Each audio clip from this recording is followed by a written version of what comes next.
Yeah,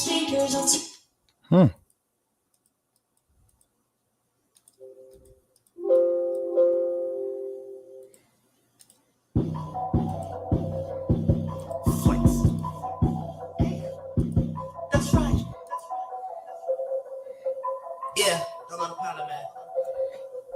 All right now. That's it. Yeah, let me tell you something. That's it. Let me tell you something. That's it. Let me tell you something. That's it. All right now. Let me tell you something. I be going hard, bitch, riding my starship. I be going hard, bitch, riding my starship. I be going hard, bitch, riding my starship. Yeah. Party hard, bitch. That's it. Yeah. I'm on a plane, ho. The way I be flying just like the ocean waves, you gon' need a raincoat. I just hit the horn straight up off the devil car, nigga, I'm the great goat. Knock your ass out, the only stars you gon' see the ones up on the rainbow. Yeah. I'm that shit that fill up the pamper. The world's so fucked up, we can see some killers on camera. Been to New York, Philadelphia, and I chilled in Atlanta.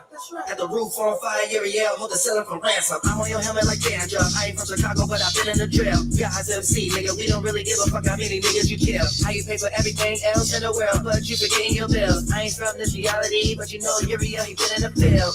Yeah, now why you laughing at me, ho? I pop my cheese and nachos like a bag of Doritos. I last in libido. Fuck you all night, I need a cast with my pillow. Drop that ass to your knees, ho. That's it, yeah. Let me tell you something. That's it. Let me tell you something. That's it. Let me tell you something. That's it. Let me tell you something. I be going hard, bitch, flying in my starship. I be going hard, bitch, flying in my starship. I be going hard, bitch, flying in my starship. Yeah. It's a flight box, bitch. I've been around the world just like the solar system. I got way more knowledge than the Coda Tesla. You throw it all unfolded, you got folded with them. They using signs and symbols, create omens with them. Your crystals and your gems is like some glowing prisms. Now represent that spaceship that your soul is whipping, yeah. As above below, you know the stars watching. That is why a motherfucking star walking, yeah. Oh, damn. I've been in touch with the space. No, I ain't walking fucking flame, but you know I go hard in the pain. Suffer here, yeah, when the daytime is gonna get dark in the day. Like Moses was part in the sea, I put a part in your face, yeah. Now you need some milk and some minerals. How your face looking like Michael Jackson outfit with the zipper coat. How your ass sounding like James Brown, you ain't listening to Mystical. I'm playing ring around the rosy with your house, you got you wrapped around the finger roll. And that's it, yeah. Let me tell you something. That's it. Let me tell you something. That's it. Let me tell you something. That's it. Let me tell you something. I be going hard, bitch, flying in my starship. I be going hard, bitch, flying in my starship. I be going hard, bitch, flying in my starship. Yeah. That's all, bitch.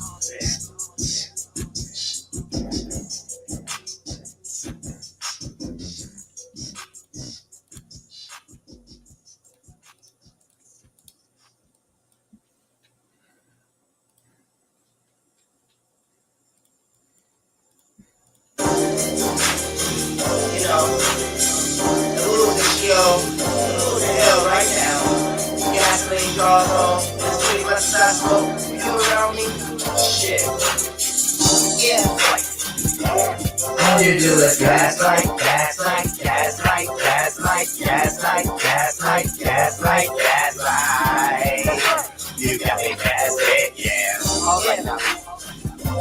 All you do is gaslight, gaslight, gaslight, gaslight, gaslight, gaslight, gaslight, gaslight. You got me gaslit, yeah. Girl, you know that shit, yeah. Pump your man a gaslit, yeah. Put him in a gaslit, yeah. I ain't know you gaslit, yeah.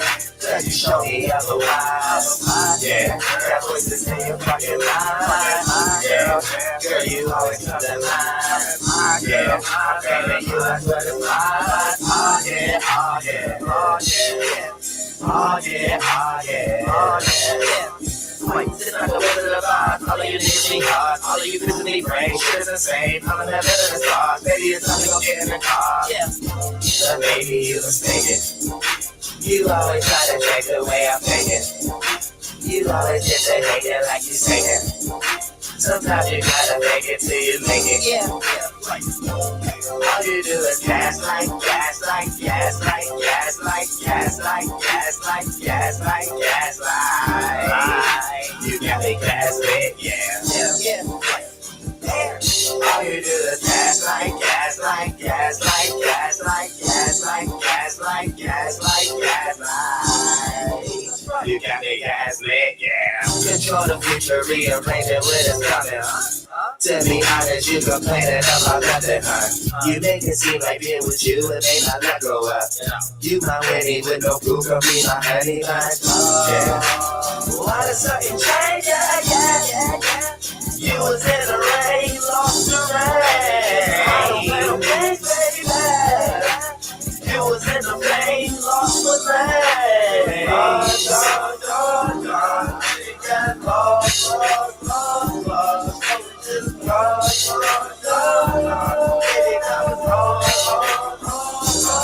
Even though I take your mind, you try to change my mind. You the one I hate sometimes. You just made me wait and lie. All you do is gaslight, gaslight, gaslight, gaslight, gaslight, gaslight, gaslight, gaslight. You got me gaslit, yeah. All you do is gaslight, gaslight, gaslight, gaslight, gaslight, gaslight, gaslight, gaslight. You got me gaslit, yeah. All you do is gaslight, gaslight, gaslight, gaslight, gaslight, gaslight, gaslight, gaslight. You got me gaslit, yeah. All you do is gaslight, gaslight, gaslight, gaslight, gaslight, gaslight, gaslight, gaslight. You got me gaslit, yeah.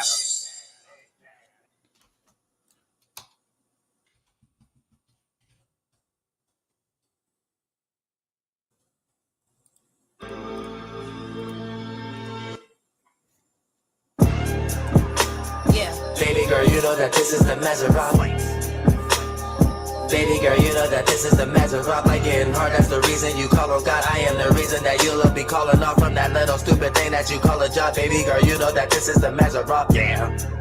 Alright now. Baby girl, you know that this is the Maserati. Hits on hits on hits. Baby girl, you know that this is the Maserati. You got a hard head because of your body soft. Any disagreements, I had to call it off. Wishing on a star like this was a Mazel top. Baby, now you know that this is the Maserati. Yeah. The red and the blue pill just might be some Adderall. Gave me so sick and I don't need a Tylenol. Don't need your 2 cents, I ain't even asking y'all. Even if you give it, I am not mad at y'all. In this demonic world, it's raining cats and dogs, lions and tigers and bears and the rats and frogs. Yeah. Just gotta ask if you motherfuckers mad or not. Cause y'all motherfuckers is living in Babylon, where everyone and their grandma gon' have it. God, everyone relationship getting sabotaged. Just that like music, I got a big catalog showing everything humanity getting wrong, yeah. We were just going in spirals and circles. I just think I have an eye on a Virgo. Trust me, my lady, look, I wouldn't hurt you. I wanna merge you, but we created the sky be purple. I ain't Harry Potter, but let me go get my magic wand. Baby girl, you know that this is the Maserati. Baby girl, you know that this is the Maserati. Like getting hard, that's the reason you call on God. I am the reason that you'll be calling off from that little stupid thing that you call a job. Baby girl, you know that this is the Maserati. Yeah. That's right. Baby girl, you know that this is the Maserati. Yeah. You know. Baby girl, you know that this is the Maserati. You got a hard head because of your body soft. Any disagreements, I had to call it off. Wishing on a star like this was a Mazel top. Baby, now you know that this is the Maserati. Yeah. It wasn't afterlife seeing shit after all. When you pass away, that's when your soul is passing off. I need a bitch, I don't need me a nagging broad. Need someone with me, I don't got an accent. All sappy or sexual, weak on the shadow box. Your little dreams always make me a magic guy, yeah. All your desires is built off your habit style. Don't give a fuck about you or your little ratchet bra. Smoking on cabbage, back to back, dragon balls. Go to a whole nother world like an avatar. Girl, I'm a fertile, your eggs like this caviar. I'm the best singer and I'm the best rapper, y'all. I'm the best rapper, don't sound like he rap at all. Baby girl, you know that this is the Maserati. Baby girl, you know that this is the magic rock, like getting hard, that's the reason you call on God. I am the reason that you'll be calling off from that little stupid thing that you call a job. Baby girl, you know that this is the magic rock. Yeah. Baby girl, you know that this is the magic rock. Baby girl, you know that this is the magic rock. You got a hard head because of your body soft. Any disagreements, I had to call it off. Wishing on a star like this was a magic talk. Baby Yeah, girl, you know that this is the magic rock. Yeah. For sure. Ooh. First of all, welcome. Thank you, Christy. Shout out to my homegirl, Christy, who sold me this. All right.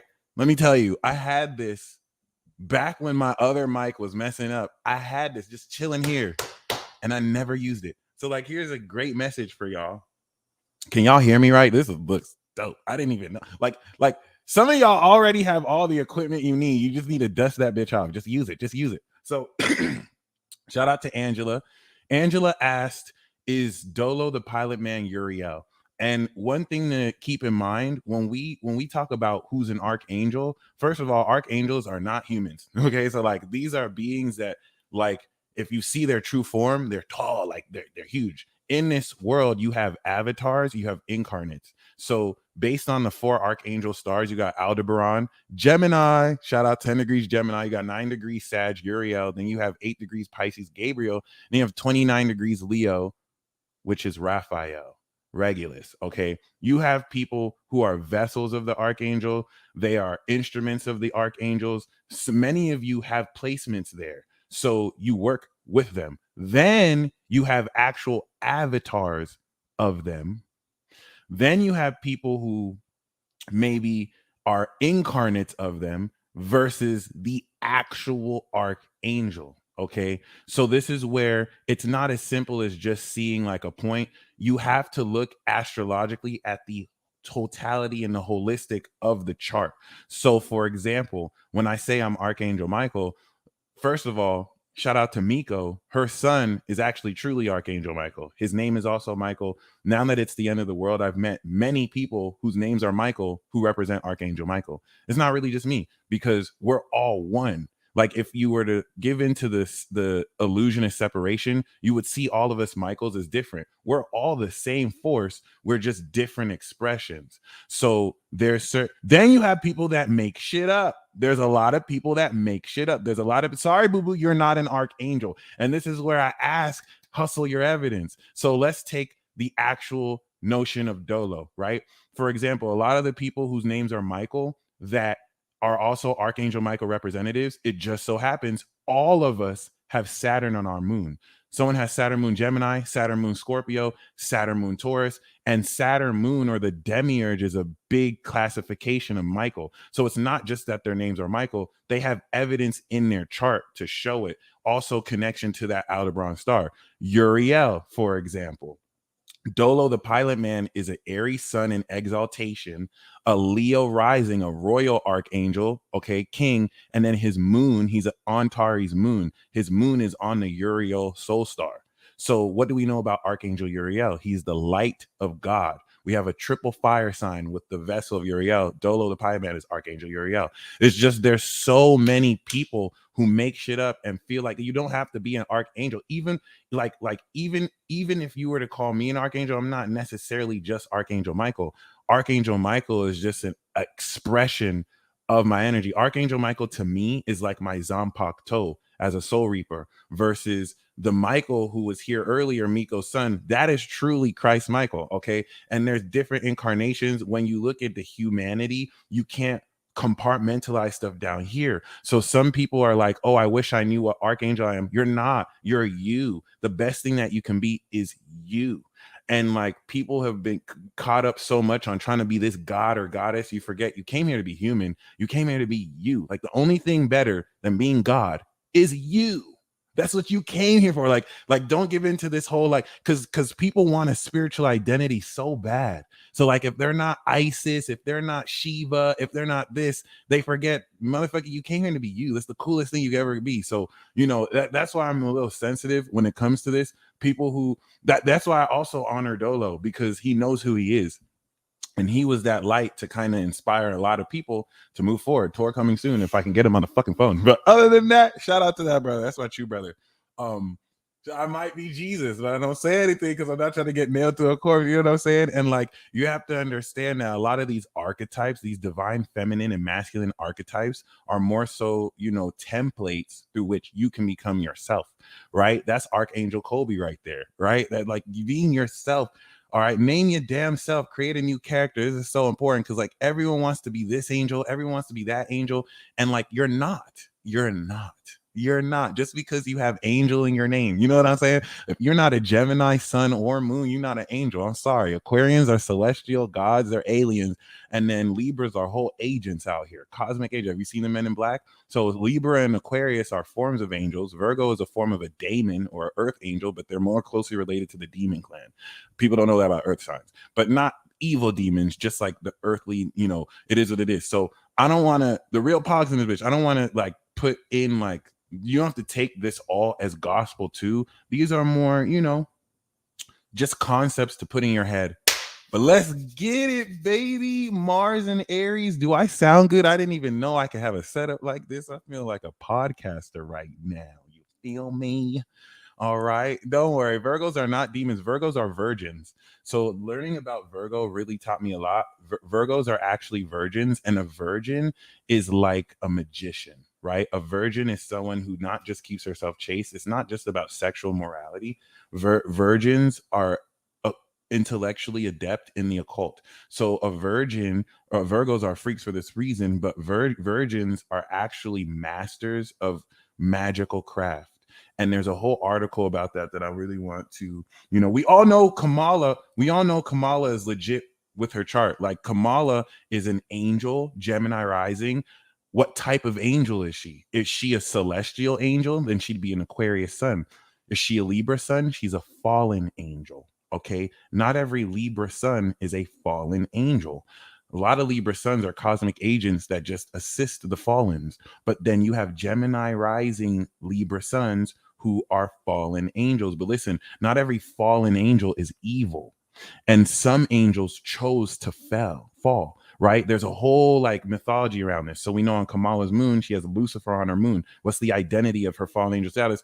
Lucifer. Like when I call her the devil, I'm not dissing you. This is just science, baby. This is why her cousin Obama, you know, Libra's cousin is Leo, has Lucifer on his sun. So having the Lucifer aspect doesn't make you Lucifer.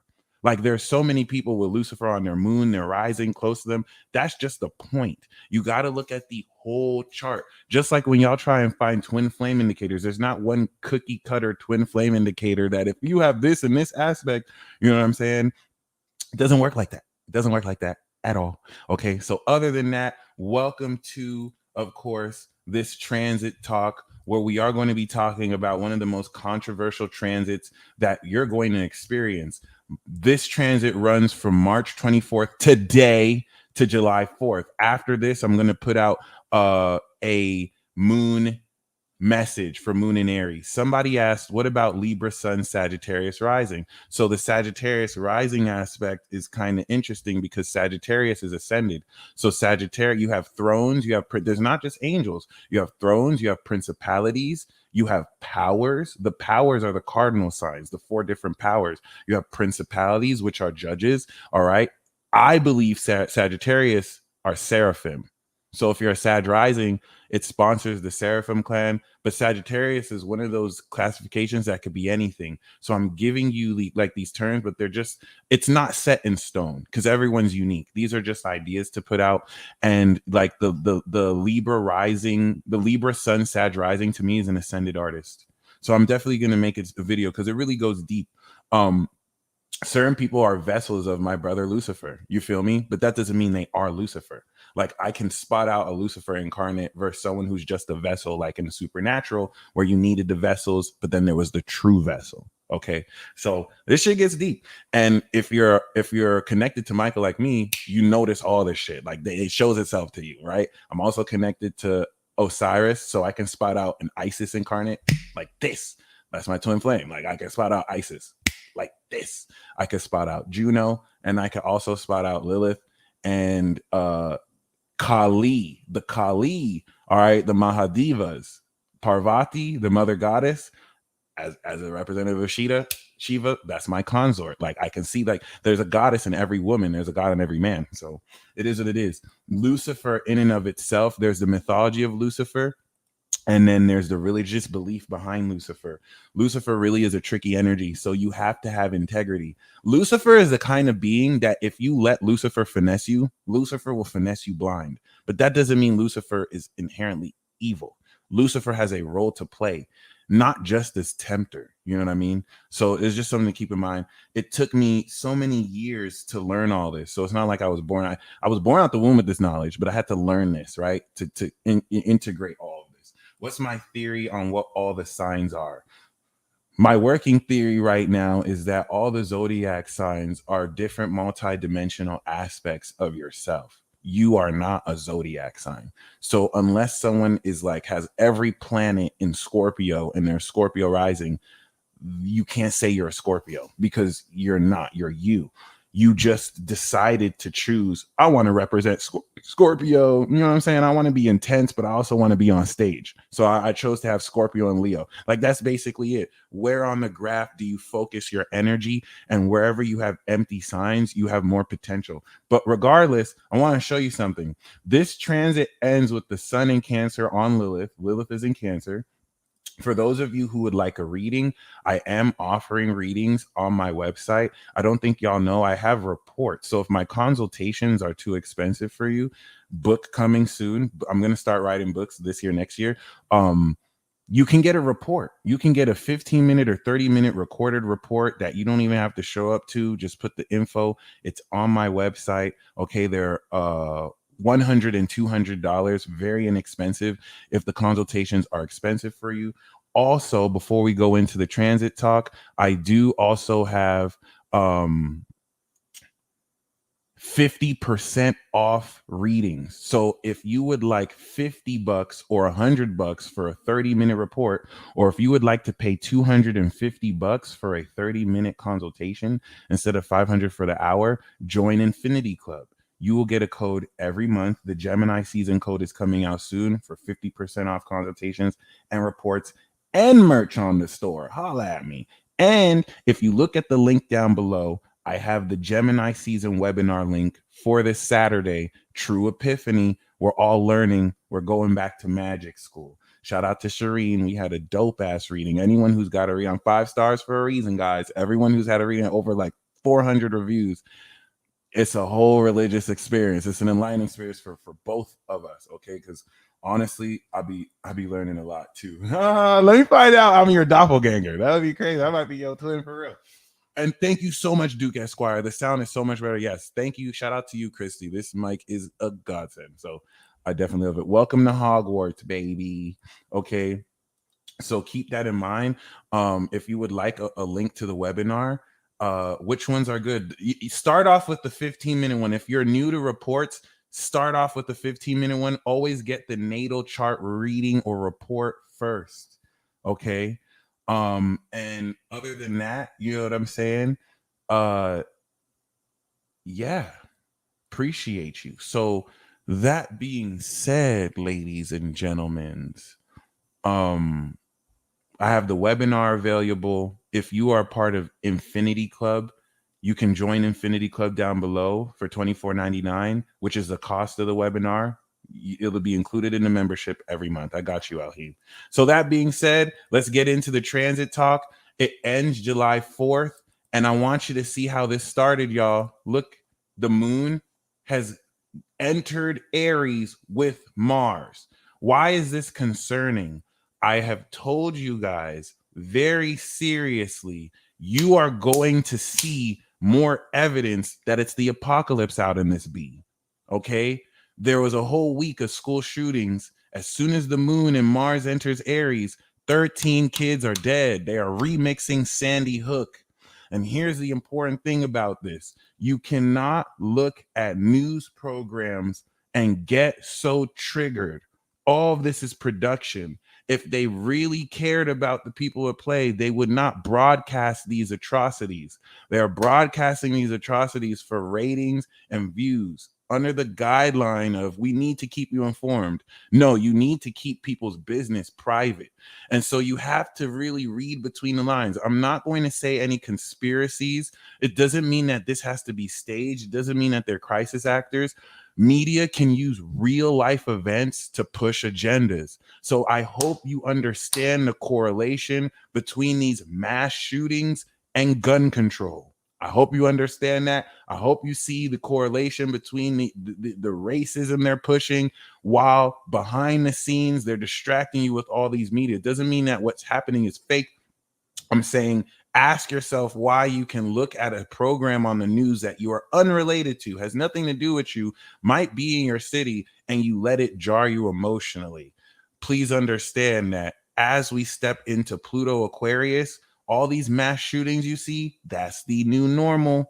There is a veil that is around the entire world. The reason why it's not Alfred Hitchcock birds, okay, the reason why people aren't just being attacked randomly by animals is because they are.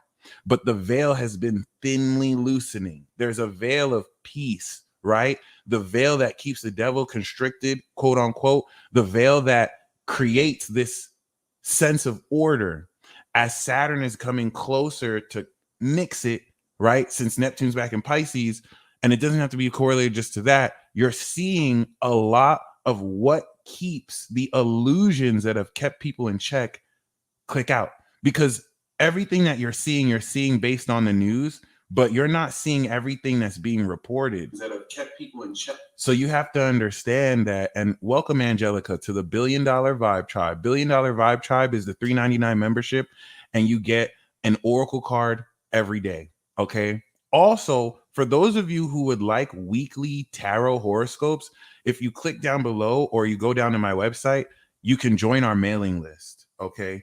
And I was wearing a gold necklace and spoke about protecting myself. What can we do to prep, keep safe, and spiritually protect ourselves? Great question. Believe in yourself and walk right with God. Because if I have no integrity, if I cheat on women that I'm dating, if I lie to people, if I'm just an overall shitty person, I can wear as much necklaces as I want. I can light sage. It's not going to protect me. It's not going to protect me at all because I'm walking in the dark. Okay. If you walk in the light, the best protection, because see, Instagram and the spiritual community has got you, just like in the olden days, wrapped up in all this technique and witchcraft. All that is bullshit. You don't need crystals. You really don't need stones. You don't need to do any rituals. The best, and thank you, Jacob, for asking this. Such a good question. The best protection is to walk right with God. Like, that's it. Forget all these. The reason why people, bring all these other stuff is because they're superstitious. It's effective in a certain way, but all you have to do is live in live in integrity. Treat other people the way you want to be treated. The only reason why people convince you that you need protection because it's a spiritual war is to play off the fact that you don't have enough faith in your own self. So the best protection is to have faith in the God you're walking with, all right? The one true God. When you live in alignment with God, God protects you. Now, God is a gentleman, so God's not going to force that on you. If you decide to walk out of bounds and do dark shit, that's on you, homie. You're walking out of the protection. You're not going to be protected. But if you walk, right, the Bible says resist the devil and he will flee you. So if you live in integrity and you speak the truth, and every time you get off path, you just get on path, that's all the protection you need. You don't have to have any crystals or protection or necklaces. The devil cannot touch you. Okay. Be wary of explanations that try and make you feel like you can control it and put it in your own hands. All that is bullshit. There are priests who are ordained and initiated. They are given instruction of what more to do in alignment with God.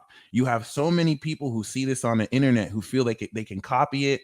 but you're not initiated though. So when those spirits attack you, then you're going to run away and cry Christianity. And you have all these people who started off channeling, acting like, oh yeah, I'm the goddess this, and I'm a channeler. Now they run with their tail in their legs and they're Bible thumping and claiming Jesus. But Jesus is going to say, I don't know you, bitch. I'm sorry. You can't just act like you Christian now. Don't work like that. You have to be called. Many are called, few are chosen. You have to be initiated to this stuff. Okay, stop lighting candles, stop wearing crystals, unless you're drawn to that, unless you're guided to that. If you know what you're doing, I'm not going to tell you not to know what you're doing, but to the extent where you're worried, like, should I wear this? Should I do this? Should I do that?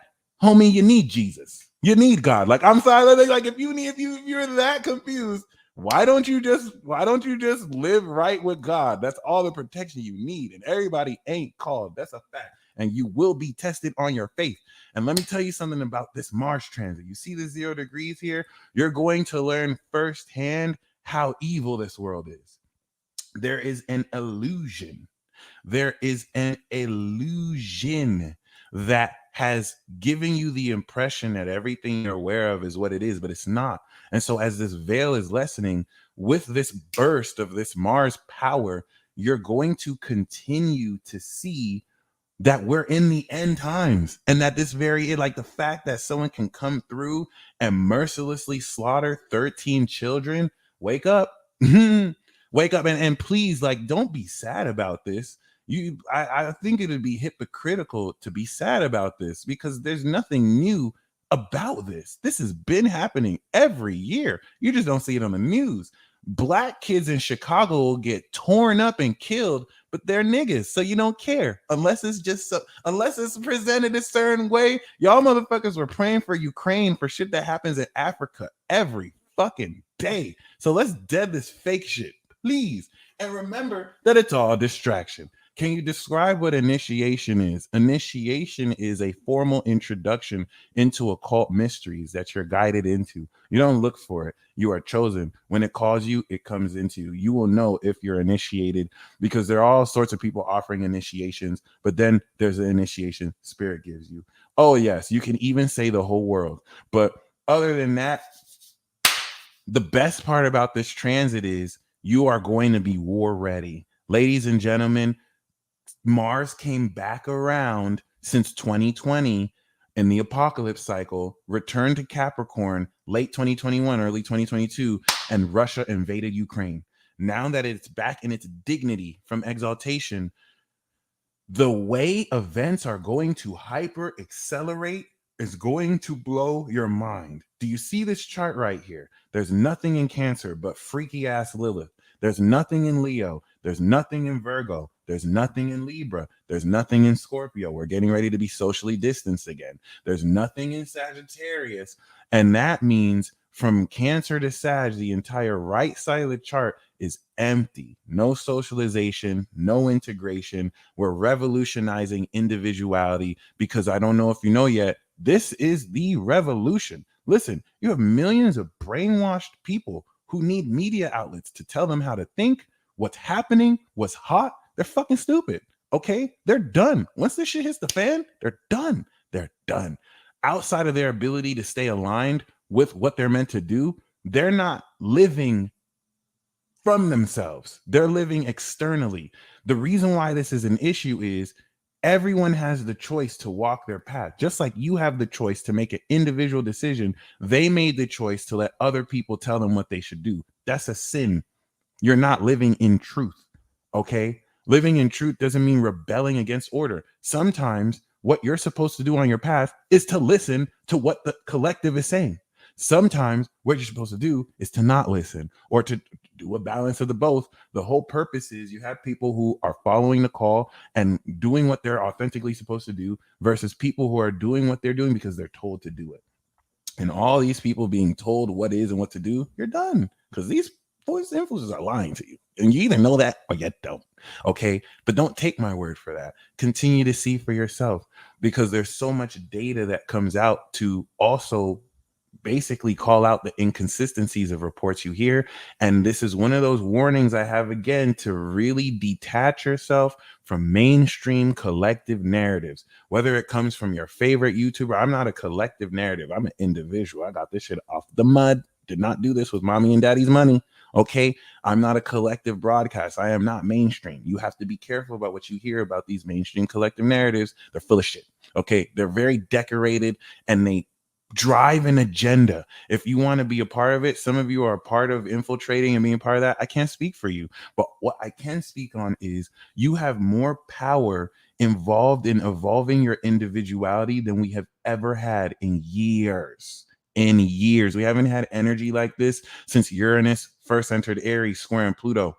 Okay, so Mars, Moon, Jupiter, this is all happening right now. Over the next couple of hours, you are activating the intensity and pureness and individuality of your fire to identify who you are. In fact, Moon in Aries, Sun in Gemini is you understanding the original nature of true ideas. What is your soul identity and how you express that? And the reason why this is so very important is if you've noticed, things are being set for this next cycle, but they've been moving a little bit slow. You know what I mean? They've been kind of a little bit paused in how they've been expressing themselves. Okay. And it's not that nothing's been happening, but there's a veil. We just broke through that veil. We just now broke through that veil. So trust me, I, along with some other people, have told you that you're going to start to notice more evidence that we're in the end days and this is an evil ass world. And, you know, within days of me saying that, you had at least 4 different school shootings, right? 4 different mass shootings.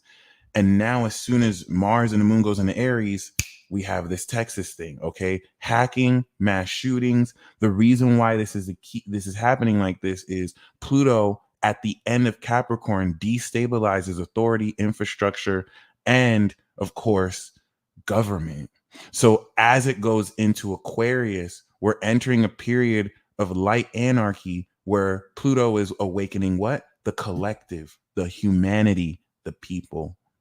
And this is what's going to extremely bring all the extreme negative peaks you see now is going to be the new normal. That's what we're headed into.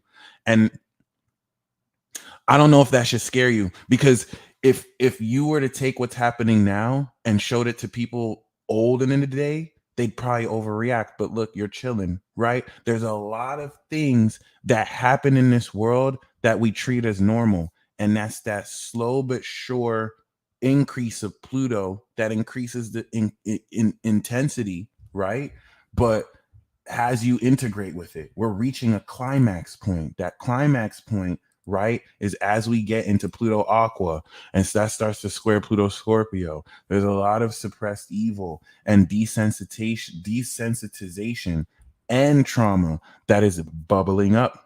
And so as more information gets revealed, there's already a third of people logged, and there's way more than that don't even believe in the legitimacy of the elections. There's so many people that don't believe in legitimacy of the pandemic that happened. And what you need to understand is each of these events create more of a critical mass. We're finally at that 28, 29 degree point where this is going to happen. America's had its Pluto return, and with Jupiter ending a cycle, the last payphone in New York City is taken away. It's the end of a whole era, guys. We're headed into this transhumanistic, metaversal existence.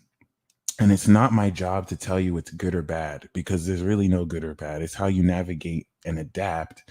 But it is my job to tell you that while they're distracting you with this bullshit entertainment that traps your mind and inundating you with false narratives, you have literally grown men and women arguing about whether to call a mother a birthing person or not. Y'all better stop disrespecting the feminine. Y'all better stop disrespecting the goddess. Okay, it doesn't apply to just women here because they come in at men too. But the way y'all been coming at women is disgusting. And it's not just narratives. It's this. There's one thing to see it culturally with men being misogynistic. That's actually understandable. That's cyclical. We're coming out of that. But this extended finesse, y'all better stop disrespecting mothers so close to Mother's Day. And if I see anyone say the word birthing person, I'm gonna look at you like you're the stupidest person alive. Period. It is what it is. And this is the clap back. Okay. Like this Aries energy, a lot of the energy that was suppressing you was majority social collective. Now look at all this energy in the individual. You have all that power back, and all they can do is just twist the narrative of your individuality, twist the narrative of how you identify yourself. The most revolutionary thing you can do right now is to actually be yourself. So now I'm a bigot if I say that I'm a straight black male that can't get pregnant. You know the truth.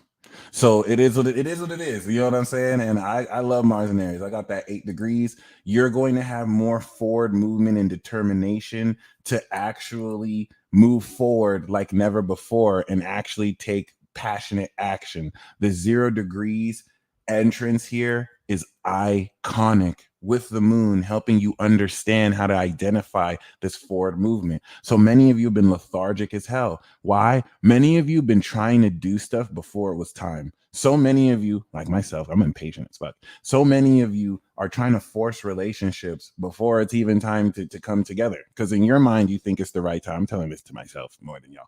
You might think it's the right time, but you really just need to let it go. Right. I'm a cisgendered male. My bad. I'm a cis male. Whatever. Okay. So, you know, it's very, very important. A lot of you are having to learn to be patient because you're having to accept that you're not like most other people. You've seen other people cut corners. You've seen other people legitimately race and come up to this sense of success. You're realizing that all the people that they've painted as successful have put a false top. All the people telling you that they're at the top, first of all, the top is like, let's say the top is hypothetically here. All the people talking about they at the top came up here, created some false top that no one else is above and said this is the top. Well, no, bitch, this is the top. Like the people who you think are successful are not successful because they manipulate streaming numbers, they manipulate views, they manipulate even comments. Like so much of what you think is attached to someone's superstar persona is purely perceptual. There's nothing really objective about it, even in the ways that numbers can be. So you're starting to realize that the people who you idolize didn't get there the way that, you know, is right to. Many people sold their soul. And that's a conversation a lot of people still are ready for. Okay, a lot of people sold their your favorite artist, model, rapper done sold. They sold a long time ago. Okay, and it is what it is. What's very, very, you know, you at the top and the heavens right above you. What's very, very, very important though regarding this is you didn't cut corners. You didn't take the quick way to clout. And you're recognizing that a lot of what people think success is far from success. Appreciate you, Chris. I am going to be doing live readings. So anyone who wants a tarot card, you're able to $20 for one card, 30 for 2 and 40 for 3. I got the ticker and the description box below for instructions. Regardless, however, once again, many of you are realizing that your purpose is so much bigger than anything that you have to compare it to. So a lot of y'all problem is you're looking at artists make it. You're looking at other creatives make it. You're looking at their success and you're like, why can't I have it? Why isn't it happening like this? And Colby, you're a Pisces. Pisces, if you're a Pisces, please shut your mouth. Like y'all don't even respect the rules. Like y'all do y'all shit. Y'all like, can you stop making us jealous of you? Could you stop? Can you really stop? Thank you. Okay. Because these Pisces, like, it's not even fair. It is what it is. Y'all just extra magical ass effort. Okay, let me just call y'all out real quick. Chris, I got you first. Okay, call y'all out real quick. Pisces will be like, wow, that's not happening to me. I just breathe and things happen to like, we know, Pisces. We know. Sit your magical ass over there. Okay, but still stay because we will watch your juju. But like, go to the corner. Okay, it is what it is. Y'all are born like 80-year-olds at birth. Like, y'all need to chill. Anyway, it is what it is. This is important because you're recognizing. I snitched so fast on Pisces. This is so very important because you're recognizing that your purpose and your success is something that can't be compared to other people. And if you want proof of this, look at what you're doing and how unlike it is with what everyone else is doing. Certain people may see you play instruments, but they don't know you're doing something completely different, right? And so because you're destined for greater. For some of you, it takes longer.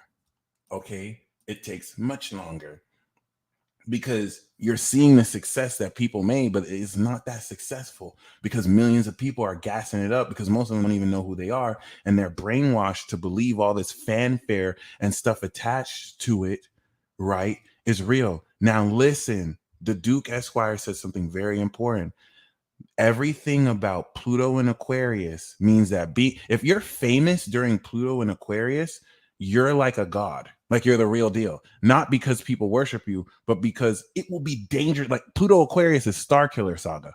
So like you're going to see the wave of humanity flip a switch, and finally we're going to see the end of celebrity worship, Pluto Aquarius. And it's going to be radical movements who feel like, hey, we're going to massacre celebrities because we think that's the problem with the world. Very radically extremist shit. And if you're a celebrity, security is not going to be enough anymore. They're going to hit at security too. You're going to have to have superpowers because you're going to get run up on and then destroy the people trying to destroy you. So only the strongest people will be able to be celebrities in Pluto Aqua. And Pluto Aqua starts 2023 April and then retrogrades and then goes back for real 2024, but really 2025 when Neptune goes into Aries. So celebrities are not the same anymore. It's interesting. A lot of that was Leo culture because Leo is the performer on stage. So when you put Pluto opposite Leo, a lot of your favorite stars are going to get popped. Seriously. And this is what's going to transform celebrity into people who actually know shit. You know what I'm saying? A lot of not just scientists, not mainstream science, like people who actually have knowledge, right? Not theoretical postulation. Knowledge. They're going to be the new celebrities. All right. So just keep that in mind. People who actually contribute to humanity, this whole notion of dropping stuff and getting paid so much stuff from people is going to make you a target.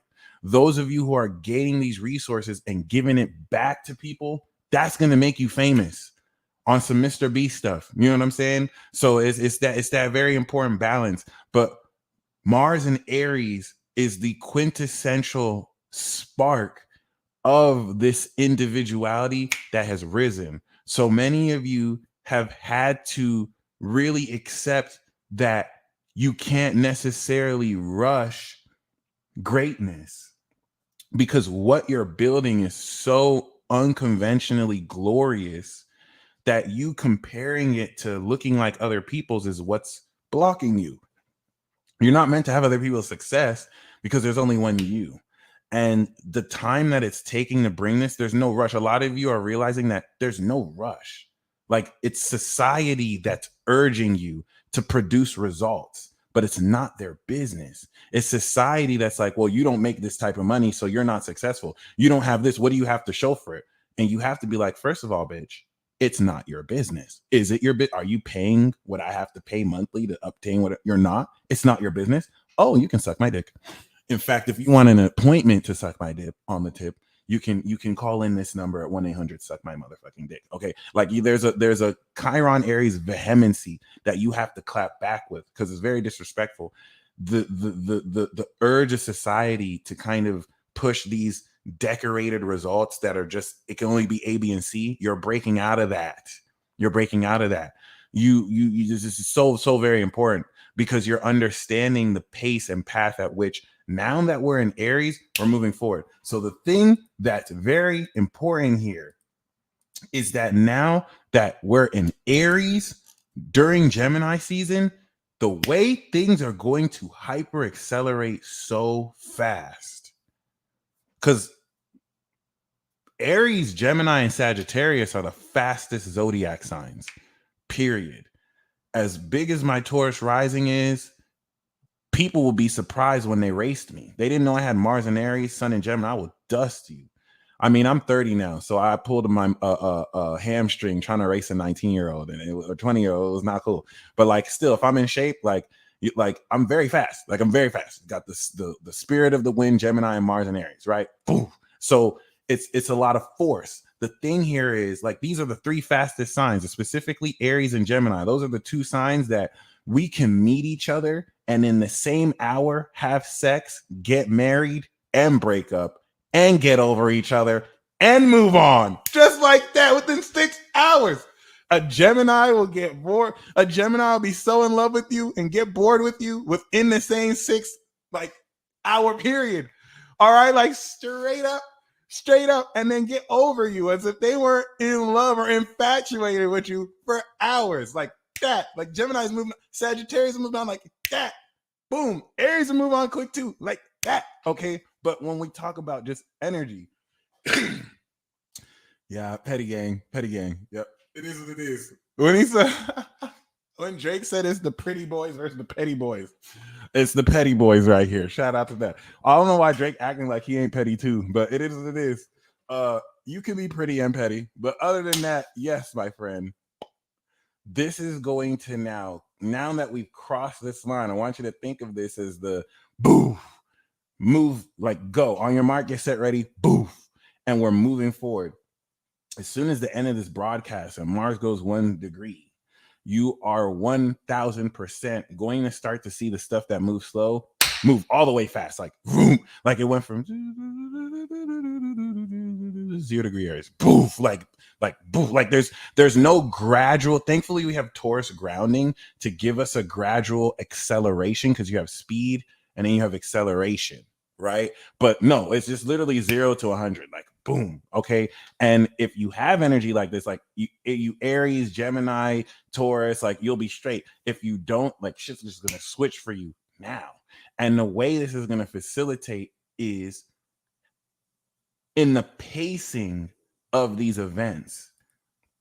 If you don't own up to who you are, you're going to allow the mainstream collective media and society to puppet string you. Because you have so much more power now, the only force that they have is the Saturn square and the Pluto square to Aries. The Pluto square is going to fear you with death, and then the Saturn square is going to fear you with public opinion, both of which don't matter, even down to death. Like, don't be afraid of death. Death is actually more of your ally than an enemy. And you either, once you get that, like there's a certain freedom you have walking through life. Doesn't mean you won't still be afraid, but you feel the fear and do whatever you want to do anyway. Okay. So just keep this in mind, because personally speaking, right, now that we've crossed this threshold of Aries, that was the last planet. Like, if you see, Neptune is alone again in Pisces. Saturn is alone in Aquarius. Pluto is alone in Capricorn. These are the collective signs. The passive aggressive, psychological, manipulative digs that others have attempted to do on you don't work even more now than ever. So it's just something to really keep in mind, because you're going to feel into so much power. Danielle Fernandez, thank you so much for the, of course, donation. Much appreciated.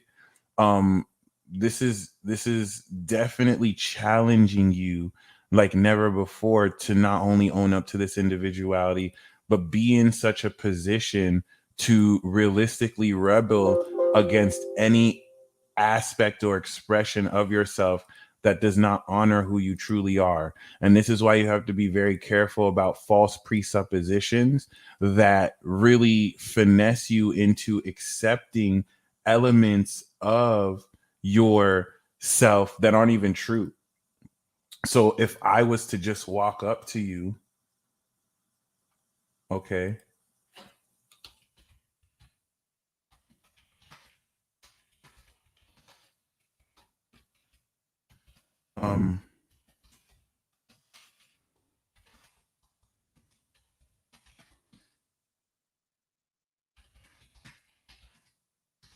if I were to just walk up to you and said, hey, I don't like how sad you were the other day, and I think that affected your behavior towards me. The whole time you weren't even sad. I entered a false presupposition to weave into the conversation that you're sad. I'm setting a false frame, but we're never sad in the first place. So like you get hit with layers upon layers upon layers, like especially any news broadcast that assumes that you're just a human being. You're not Lil Wayne. Lil Wayne is not a human being. He's an Aquarius moon. He's been trying to tell y'all he's an alien for so long. But like, you're not just human. Okay. You just have a human form, and there are elements of your own value that you have surfaced now. It's not like before you were trying to gain oil. You've surfaced now. And there are extreme reactions towards how valuable you sense yourself in, and you have to put yourself in their shoes. If they don't peer pressure you to not believe in yourself, how are they going to stop you? How are they going to control and manipulate you? So many of you just have to make the decision that you don't care what other people think, because that's really all they have now, other people's dumbass opinions. Not even everybody, because you've gained a lot more collective support when you started versus now. Okay, so that's literally it. You have, if making it to this point is so very important, because you've made it past the dangerous part of the Hunger Games. It's going to get more dangerous, but now you have more individual power. And I'm going to talk about what that means for your superpowers very soon, because now that we've finished the collective awakening in Capricorn, strengthening in Aquarius, and transcendence in Pisces, now we can personally, individually, on our person, identify with this, activate this, do it, be it. All right. So personally, before I officially start this, I want to once again mention I do have live readings available for any of you who would like a tarot card. You can click the description box below for the end of the transit forecast. If you would like a reading, I do have reports and readings available on my website at thepeacedealer.com. I also do have at current the brand new Gemini season webinar available. If you go to my website, all right, and you go to the events tab, you will see True Epiphany, and you can purchase a webinar ticket for this Saturday. If you would rather join the Infinity Club membership so that you can get it, a part of it every month, and also 50% off of reports and readings, what are you waiting for? Be sure to join us. And let's go back into the transit talk. So we're starting this off today. Okay. Be very mindful of what it is you experience as we kick this off. In live astrology readings tomorrow on the Midheaven podcast, the webinar is $24.99. However, the monthly Infinity Club membership is also $24.99. So if you just join the membership, then every month you'll be given the link to a webinar as a part of the membership. Or you can just purchase it $24.99, and you can get the link to the PDF and the Gemini season webinar that you'll have access to. All right. So if you once again see that we're starting this off here while we're 3 degrees Gemini, this is kicking off while we're still exploring and learning new ways to think. As I'll talk about in the Gemini season webinar, Gemini season is going to teach you what to think in order to make your intent manifest. Intent Aries, manifest Taurus, affect Gemini. Okay. True magicians through mentifery are able to manipulate reality with their thoughts. And it's through clearing, I'm worthy, bruh.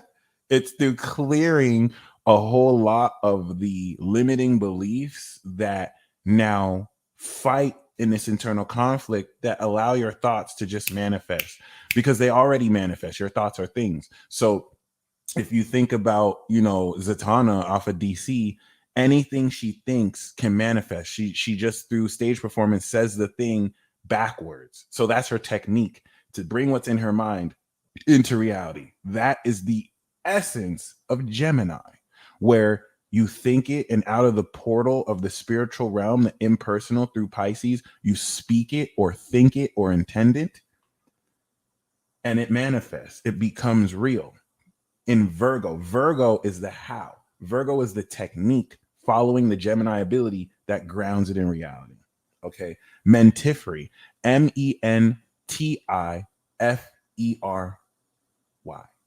Okay. The ability to, it's the purest form of reality warping, where you just manipulate reality with your thoughts. Now, every single one of you does this. Some of you are more skilled at it than others, right? Some of you have mastered this more than others, but every single one of you does this. When you wake up in the morning and you start stressing about your day, and then you manifest evidence of that stress unconsciously. What magic does is it takes back your conscious awareness. I won't even say control, awareness of these subatomic mechanics and divine aspects of your being in order to create your reality. And so with Mars in Aries, okay, this is very important because whereas we have been at war, we have been, I'm not going to say spiritual war, spiritually, economically, physically, okay, psychologically, all right. This transit is going to prepare you for war on all fronts. That's why we're calling it war ready. By July 5th, and think about this, we end the transit July 5th, Cancer season, which is the next boss battle. And remember guys, this year is the last boss battle, baby. We've been having these boss battle series since 2008. Back when Uranus was squaring Aries and you saw countries revolt against corrupt governments. This has been going in. So this last set of squares is happening at the end of Cap, 28 degrees, retrograding and going back forward. You're going to feel the intensity of this. And this Mars transit ends right before the next boss battle in Cancer. It's preparing you for war, ladies and gentlemen. It's preparing you for the next stage of fuckery and bullshit that you are meant to have to thrive through. And it is preparing you to integrate your newly awakened superpowers to move forward. Because if you look at the trend of everything, Uranus is going to continue to move forward towards Gemini, and Jupiter is going to move forward towards Taurus by 2024. And we are officially, thank you, Alexandra, I got your Venmo. We are officially, as we're stepping closer towards this new cycle, individuating a new aspect of your identity. Okay. America's solar return with Pluto in the 8th, y'all. So shout out to the divine masculines waking the rest of the masculines up, and same to the feminines too. All right. I just want to emphasize the significance of starting this transit off exactly on Jupiter. Okay, I'm going to say this again. The next day, we're going to have the moon closer to Chiron. So if we just kind of give the low-key coverage of how this transit starts, the way this transit starts is so iconic. Mars is literally kicking the door open. And just like the last time this Aries energy had the Boston Marathon bombings, we literally have this Texas shooting. And I want you to see the spirit behind it. Don't get so caught up on the individuals. What is the spirit behind these events? It's a spirit of chaos. It's a spirit of pestilence. It's a spirit of war. It's a spirit of famine. It's a spirit of death. Okay. And what's very, very key here is in all of this distraction. All right. Gratitude goddess. Welcome to the club. Specifically, the $1 billion vibe tribe. Welcome to the $1 billion vibe tribe. Okay. You and Angelica. So personally, once again, what you're not going to hear from other people. And when I say what I say, I want you to ask yourself if you hear this from anyone else. Okay. So you're getting distracted. Like you have so many people talking pop culture. You have so many people talking about what the mainstream narrative is telling you. It's a distraction. Okay. I'm not the only one telling you that this is all the distraction, but am I the only one telling you that right now you are activating legitimate supernatural powers and abilities unique to you? Why is this not in the mainstream? Like you do have, shout out to Indigo Bruno. You do have TikTok pages and pages telling you that, hey, you are a god. You know what I'm saying? Like you are an awakened being. You are connected holistically. But who is telling you that you have legitimate superpower right now? Not 17 years in the future. I mean, right now. I want you to think about how there we go. He has Mentiferi. I want you to think about how if you are not distracted by everything that you're being pushed in your face, how much more time would you have to cultivate your natural abilities? And given that this is a collective awakening of epic proportions, what is this a drive to more so than ever distract you from what's important and connecting with important communities versus being divided from them? Okay. So very important. Let me just share this. I feel like some of you need to see this real quick.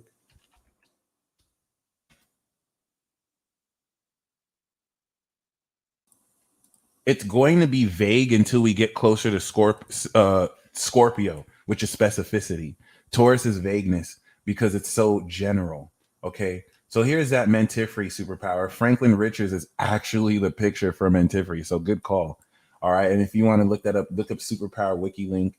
It's, of course, using your thoughts to manipulate. But of course, everyone has different energy. So not everyone, everyone can ride a bike, but not everyone's going to ride a bike like a professional bike rider or an athlete.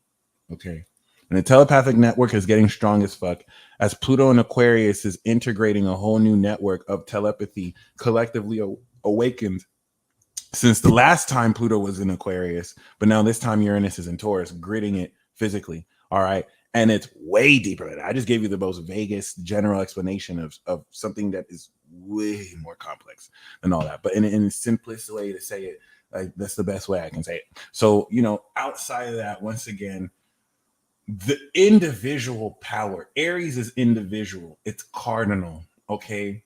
0 degrees Aries means that it's time to move forward on everything that you felt, not just procrastinate. A lot of you think you've procrastinated, but that was spirit telling you it's not time. It's still too early. You don't have to wait for a transit to do anything, but this transit is going to push you to do everything. Okay. And it's going to focus you singularly and individually on what it's time to stoke.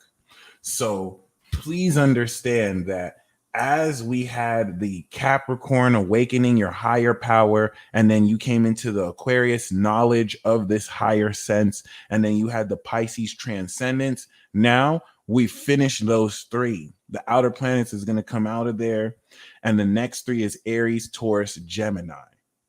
Now that you believe in this higher aspect of yourself, you're now anchoring this individually.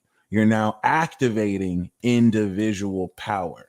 Ladies and gentlemen, why you are war ready is that you are activating the individual superpowers you spent over 12 years awakening. If you're like Sharon Andrea, okay, and you're like divinely advanced, you came here to guide humanity. So y'all didn't come here to awaken superpowers. You been had your powers, okay? You're helping guide the rest of us. And you're sharing your gifts like the water bearers do, because this is their new age we're entering. Okay. Shout out to you, Fallen Soap. And I'm so glad to be a part of assisting you and helping change your life. All right. I am merely just a vessel and conduit. So the glory does go to the big God, but the major chess players are coming back into our lives, right? And in this individuation of activation, Gemini is giving you an enlightened awareness of what powers you're actually activating on your person. This Mars and Aries is flicking a lighter and activating it. Over the next couple of days, you're actively going to be doing your powers and your abilities. And the key here is Chiron. But really, the other key here is Uranus as Venus goes on the North Node. Mercury is aligning a whole lot of your brain's processing towards how realistically through your 5 senses you can generate the energy required to do any technique, jutsu. And this is where with the sextile, okay, shout out to Fallen Soap who's joined Infinity Club. Welcome, my friend. Once again, members of Infinity Club get 50% off discount. I'm going to post the discount code today or tonight off readings. All right. And you'll also get a link to this webinar we're doing on Saturday, probably that day of in the community tab. All right. So that being said, I want to kind of go again into how the moon was in Pisces, crossed over Mars with the moon. If you've noticed, the moon has been pretty slick with that. The moon will cross over signs with planets.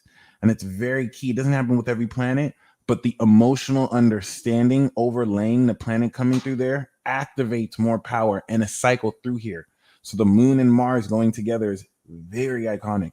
You are understanding the individual power you are activating. And Chiron is literally the push to start key that the whole notion of this eclipse is awakening and unlocking extra energy to fuel through Cancer season abilities, powers, and techniques. It's just the uniqueness of how you manifest this all is key, because that's what's going to govern accordingly exactly how you step into this. Brandy Harrison, welcome to God Squad. So it's Gemini season, right? The monthly tribe reports, the fire sign tribe report, the water sign tribe report, the monthly oracle and tarot card reading for the earth and air, that's all God Squad. Okay, as well as the weekly tarot horoscopes are God Squad. So you can expect that to return coming next week, but I may do the weekly tarot tomorrow too, just to catch up. All right. So no, I'm actually going to be doing the webinar tomorrow. So I'll pick that up next week. But once again, the reason, there we go. You are Sakura from Naruto. The moment she learned she could focus and gather chakra in her fist to bunch the daylights out of niggas. Okay. If you want to join, you can press the link down below, or you could press the join button that you see to join the membership. But that is such an amazing analogy from the master student. Keyword learned. And focus is so important here, because a lot of this comes down to chakra control. A lot of this comes down to how well you can control the energy output. So when I showed you that video about Gohan teaching Videl that everyone has this power, you just have to find it. You have to relax and draw this energy out from within you. And so the Saturn square is crucial, because there's so many mainstream narratives to make you feel like a weirdo for embracing these abilities. It's very subtle. Okay.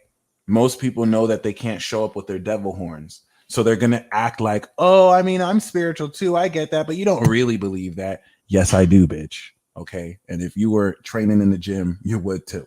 Okay. So don't like now all people really have is this sense of peer pressure. That's it. There's no more strength or power behind it anymore. A lot of people are disillusioned and more desensitized than ever.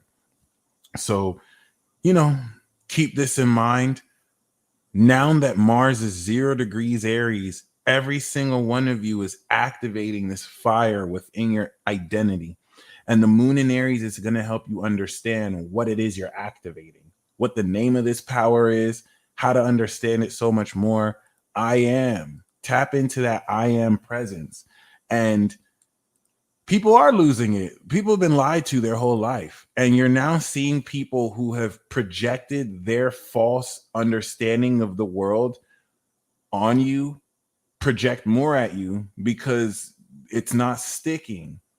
The guidelines around which they thought the world operated, they're realizing is a lie, versus you who is a lot of you are living the new world before we're in the new world. A lot of you are living in the new world before we're in the new world. So people who are stuck on old world mechanics are triggered by you, because you're a constant reminder that the world they're living is a lie. And so instead, they don't have to agree with you, but they will project on you that you're doing something wrong with unsolicited opinions, because that's their insecurity. And now the false foundations they rested on, you have people who've invested properly over a long term, crash. None of that matters. It's like everything they were taught was a lie. And that's because, they didn't follow the call. They tried to do things the right way instead of stay true. Okay. And you need to be honored for that, because you were ostracized for doing the true thing. Okay. You had people do what was right conventionally, and it's failing them. What's up? Versus you who's kept it true and you're thriving. And people are wanting you to manifest results based on the old world. The results you manifest based on the new world are intangible, because what's unseen lasts forever. It doesn't mean it's not real. Okay, you can't see air, but you can still breathe it, right? This is very, you can see evidence of air, but this doesn't mean that you're manifesting things that aren't useful It's that the attitude and approach towards this is, now that all the energy has come back individually to fill in the blanks, you're going to see the effects of your hard work versus people who didn't do that work, and now they're going to be screwed. And that's not me wishing that. I'm just telling you, matter of fact, you're seeing it. You're seeing it. Okay. So that being said, I mean, here's a classic example. Millions of black people were told to, the only thing black people got was blacked out screens. Consider the fact that black people got pandered again, okay? And all we got were blacked out screens for solidarity, okay? Millions of dollars embezzled so that a few people can get new mansions, and the entire time, Breonna Taylor's mother, who saw you people scream her name over and over, none of that BLM money was even used for her. She had to ask, what did y'all do? Y'all use my daughter's name. You didn't do shit for us. Serious, despicable. And that quickly turned into put on a fucking mask, nigger, and stop Asian hate. And then we moved on. Now we're praying for Ukraine. So like this shit happens every day, B. It is what it is. And you can either get stuck on these narratives or you can remember what it's all about and stay focused on what you're doing. You are the most important part of this revolution. We are in this world, not of it. So that doesn't mean that you have to avoid worldly things. You're going to have to work with people who are of this world, but you are not of this world. You're just in it. Okay. So bring your individuality to these scenarios and then peace out so that people can learn what they need to learn. And it's so very key, because you are legitimately now on the verge of breaking through the individuation of what was a higher concept. You're making more sense of it than ever. You're practically applying it. You're manifesting on your body and person the understanding of this. So the reason why this is key is for many of you who are also, shout out to Candace Owens, she about to expose so much. For many of you who are stepping more into this confidence, you're getting more psychically attacked by these influences. And the more that you tank these attacks, you have to understand that the inverse proportion of how much more unbothered genuinely you are, because you're so much stronger, is triggering these people. You have people who are punching their fists in the air because they're wanting to antagonize you and make you depressed, and you're just awakening through it. You know what I'm saying? Like you're personally just getting stronger and stronger. And many people are realizing the hard way that they never had anything real against you anyway. And so the reason why this is important is, personally, what you're going to continue to experience is, now that we're in the individual aspect of this, the same people who are putting on airs as if they have something to teach you or better than you, look at their ass now, looking stupid. Now you're clapping back at them and they can't handle it because you got integrity. You're not just, they were just talking. You got receipts. Okay. Even like it's even stuff that you may have done, you have such a new approach to it that you can own up to it in a way that has integrity and exposes the motives that they had to try and do whatever or expose you. Okay. So important. As you will feel these growing pains. All right. We finished the Jupiter cycle. And so the clothes you wore the last 12 years don't even fit you anymore. And people are treating you like you're the old person in those old clothes that doesn't fit you anymore. Now they don't know what to do with you. They think you acted brand new. No, you evolved while their dumbass stayed the same. Boo hoo. Okay. So as we go a week in the future, right? The way we're kicking off Mars and Aries, as soon as it goes over that Jupiter aspect with the new moon in Gemini, we're literally having the new moon in Gemini with Mars on Jupiter. And first of all, I just want to thank each and every single one of y'all for staying tuned. This is a whole movement, whether you're aware of it or not. Okay. Like, thank you guys for showing up. Thank you guys for sharing a lot of this wisdom with you. Thank you for manifesting me. Thank you for helping me manifest y'all. This is invaluable. I can't really hate on it. I can't complain. Like, this is lit. The fact that I can make a living doing this, I think people are under the impression that I'm making Leo King money. Like, I'm not. I don't make a lot of money doing this at all. I hope y'all don't think that I'm rich as fuck doing what I do. I make just enough to make a living. That was my wish to the universe too. Like, hey, I just want to make enough money so that I can keep doing what I do without working a job. And y'all helped that dream come true. Okay. I'm not driving Maseratis. I barely have enough money in the month just to pay my rent. And that's not because I'm struggling. But I'm just saying, like, I'm not making Leo King money, y'all. Like, I'm not making millions of dollars. I'm not buying like freaking luxury cars. Like, I'm a humble man just like you. I think there's a misconception here because some people think that I'm making a lot of money doing this and I'm not. Okay. There's certain things I can do to cut corners and make a shit ton of money, but I'm not doing this for the money. If I was doing this for the money, I do run a corporation, so you will see more evidence of like infomercials and brand deals, but I'm just doing this so I can get back to y'all. Okay. So I just want to nip that in the bud. This is a simple operation. And other than that, it doesn't mean that the flip side of this is thank you. Taurus rising is long-term investments.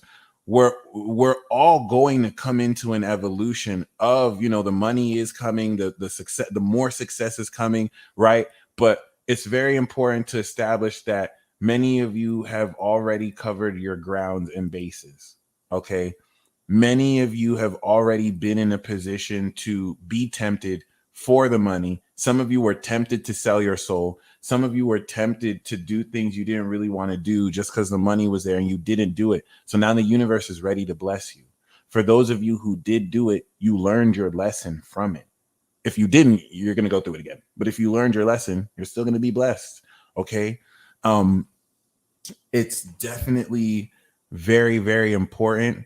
I'm getting to move. So many people have told me to move to Florida. It's just people in Florida are like, don't move here because everyone's going there. One, and two, I don't have the money to move like that right now. I can do a leap of faith, right? Just like I went to Cali, but that's a move I want to be well prepared for. And I do the podcast out here with Candace. So I'm not necessarily stuck here in Vegas, but it's definitely I definitely have a lot of plans for Vegas. Vegas is for the aliens. I do plan to have property in New York, Florida, Texas, Cali. I don't plan to live here, or live there, but I do want to make Florida like a third home. I'll probably have a place that I can fly there and do events, but I don't think I would live in Florida. It is what it is. Things might get so bad I might have to, but other than that, yes.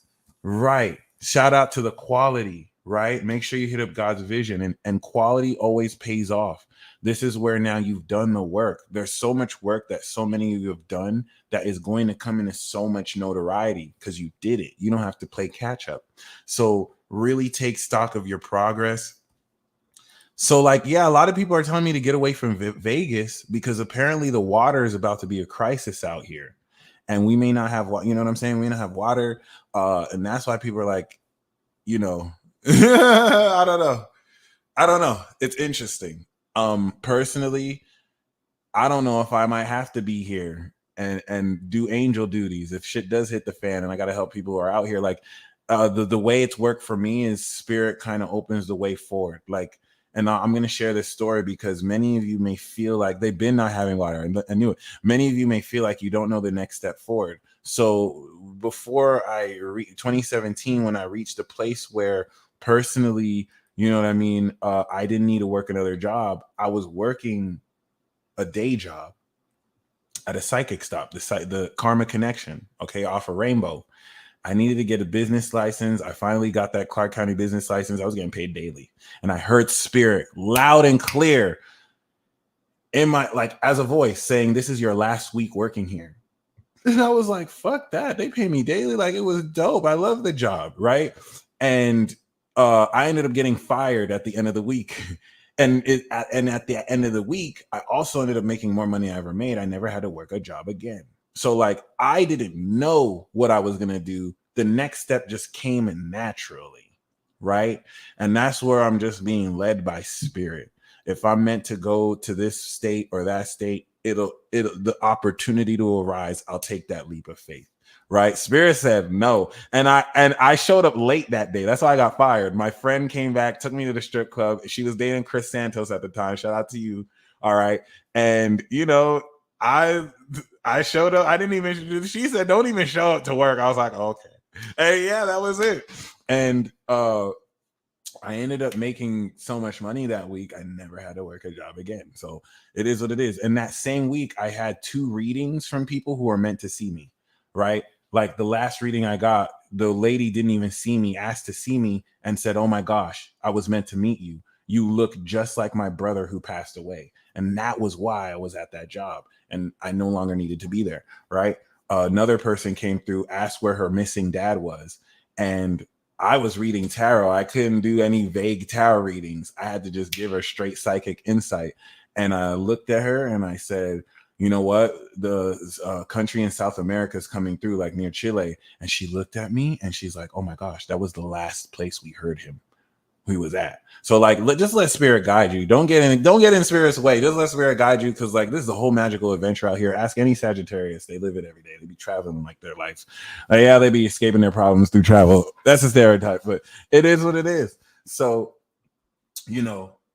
how did I discover astrology? And it's so funny. It's not necessarily like I decided I'm going to be an astrologer now. Everything about that personally kind of opened itself up to me. In that vein, it led me into it, right? I decided I was going to be a theologian, and I'll make that story because I say it a lot, but I will always say astrology found me 100% and called me into it. And it's once I got my natal chart read that I was like, all right, let's do it.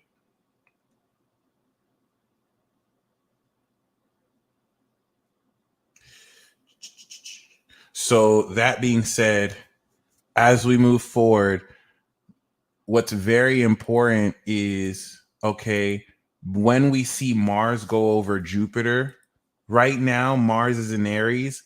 And I want you to think of this as either the gun moving and everything moving forward. But what this more accurately is now that Mars went into Aries, the referee has called all the racers. And now you're getting in your place. Moon's going to go into Taurus. On your mark, get set, right? Once we step into that new moon in Gemini with Mars on Jupiter, bah, go. This is a 200-meter sprint or a 100-meter for some of you. Okay. And the reason why this is definitely very, very, very, very, very important is that Jupiter boost with Mars that we go into is going to quintessentially evolve how you act to the next level. It's going to feel like you have a battery pack that invigorates you and literally expands how powerfully you move forward. All right. If anyone is looking for a farting partner, Aries waiting for is here for you. So, this is definitely key because now the post Gemini season new moon is activating a new cycle of enlightenment where we're thinking newly and thinking differently while we have all this individual firepower to have us act off our thoughts and ideas. But you also want to see this as you activating your superpowers. This is it. I've said this many times before because it's not just one transit. It's different gates that come through. We've awakened it. We've strengthened it. We've transcended it. Now this is purely activation into development of abilities. Aries season was more activating the power. Now we're activating the power to fuel abilities. Okay. Abilities as in I have the power to manifest my thoughts, but the ability is, do I want to do it by thinking? Do I want to write it down? Do I want to speak it? Do I want to present to the universe a whole choreographed play? Because the more heart and dance I put in, the more it'll come back. Like, it's up to you. There's an infinite number of ways to do anything. And the more you step into your confidence, the more you're going to trigger people's insecurity who, because they're demonically possessed, especially, will find negativity to spew at you. And you're going to take out your sword and you're going to slash the living bejesus out these people. Don't bring flowers to a war field. Bring out your sword, the word, and slash. Go in on people. This is what we have Gemini season once a year, and that's for you to go in on idiots who think that they can talk to you any type of way.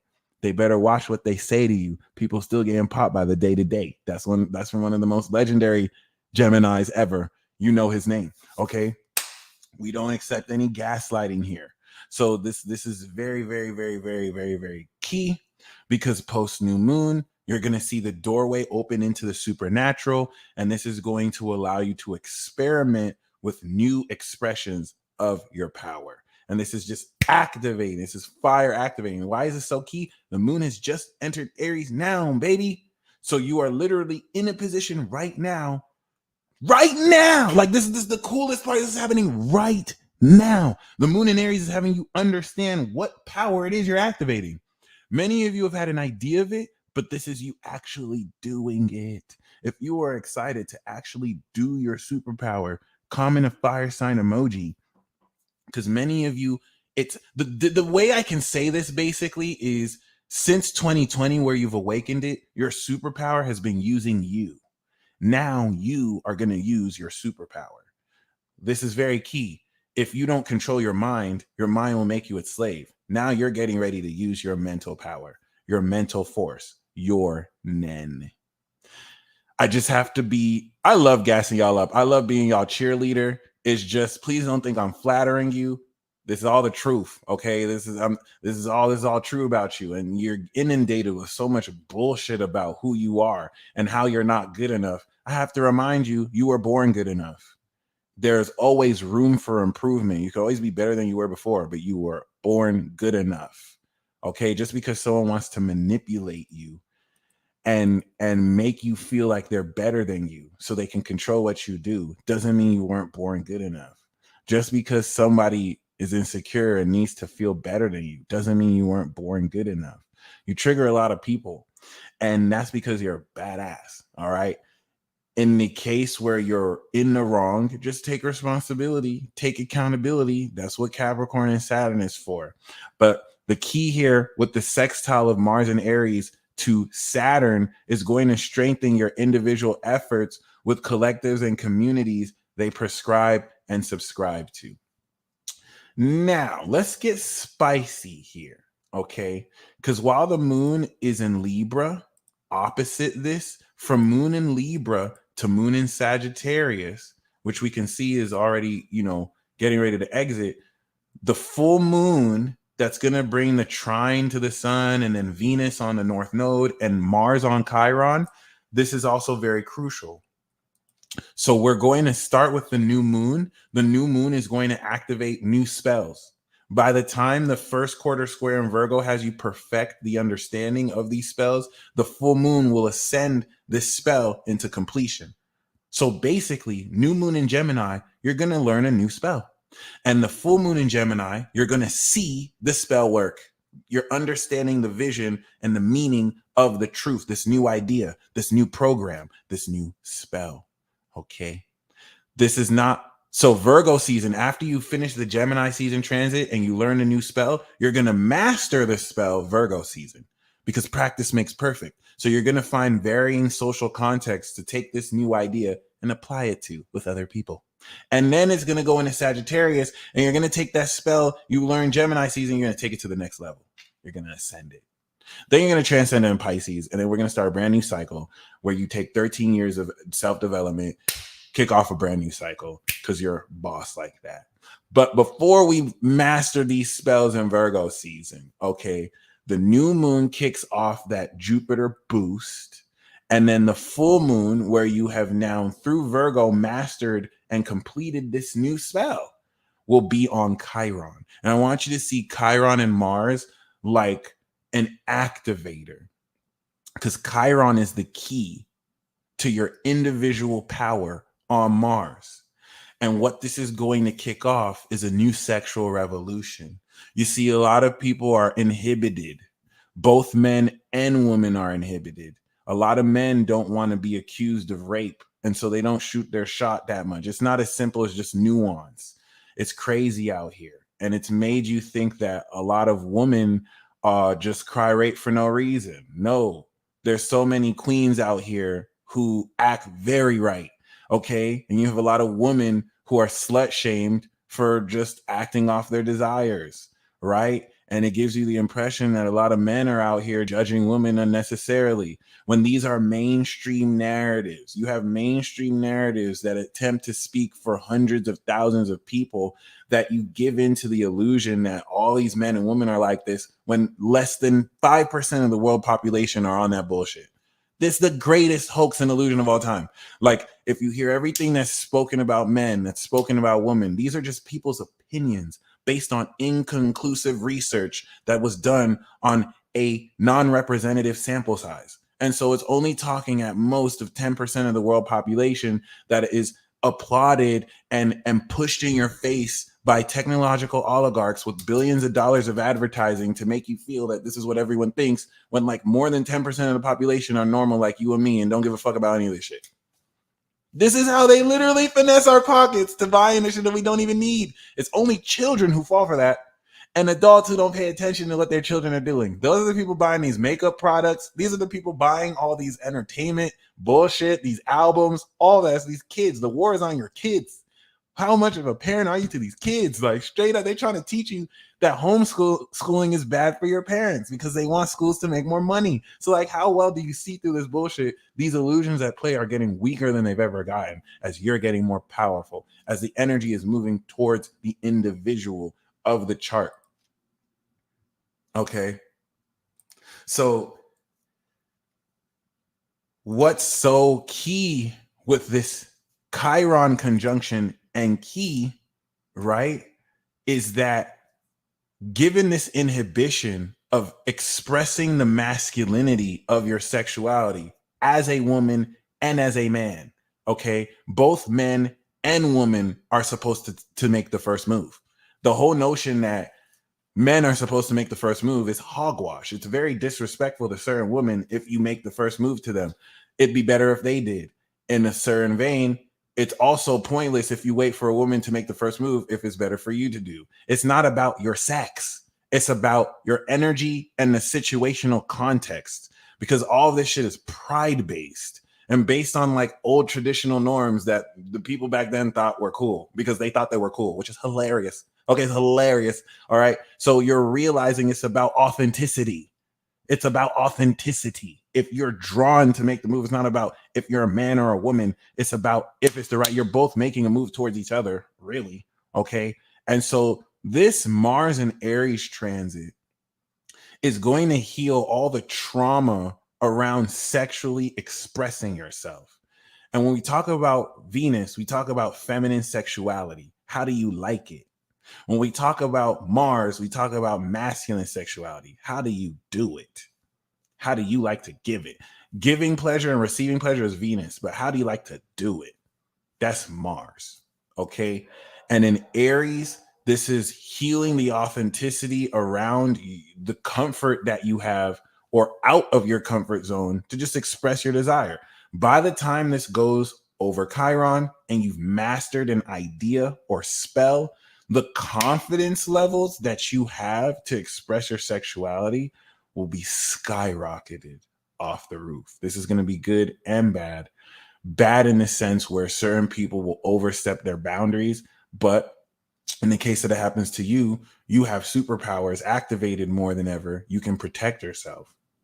And so as you're getting war ready, any type of exercises, and especially martial arts, especially you ladies, please practice martial arts, which I think a lot of you ladies are good with here. Please do not just depend on magical spell work.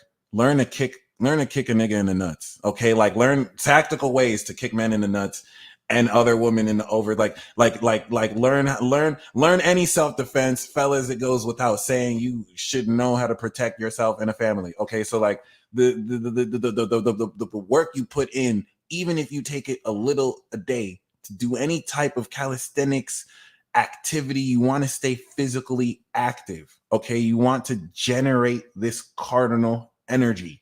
While it was in Pisces, you wanted to rest. Now you want to be active. Get up early in the morning, and the more you do, the more you're led. Okay, because by the time we get to Chiron, this is a 2-year cycle that Mars makes with Chiron, because it takes about a year to 2 years for Mars to come back around, right? And consider that the last time Mars was in Aries, we had protests ridiculously. This was after the autonomous zone got taken down and people were just angry. This is the Mars in Aries that preceded the Capitol riots, January 6th, so close to Uranus. So if you don't think another burst like that's going to happen again, now that Russia is still invading Ukraine, you got to get war ready. Okay. A major facet to being war ready is not being afraid. God did not give you a spirit of fear.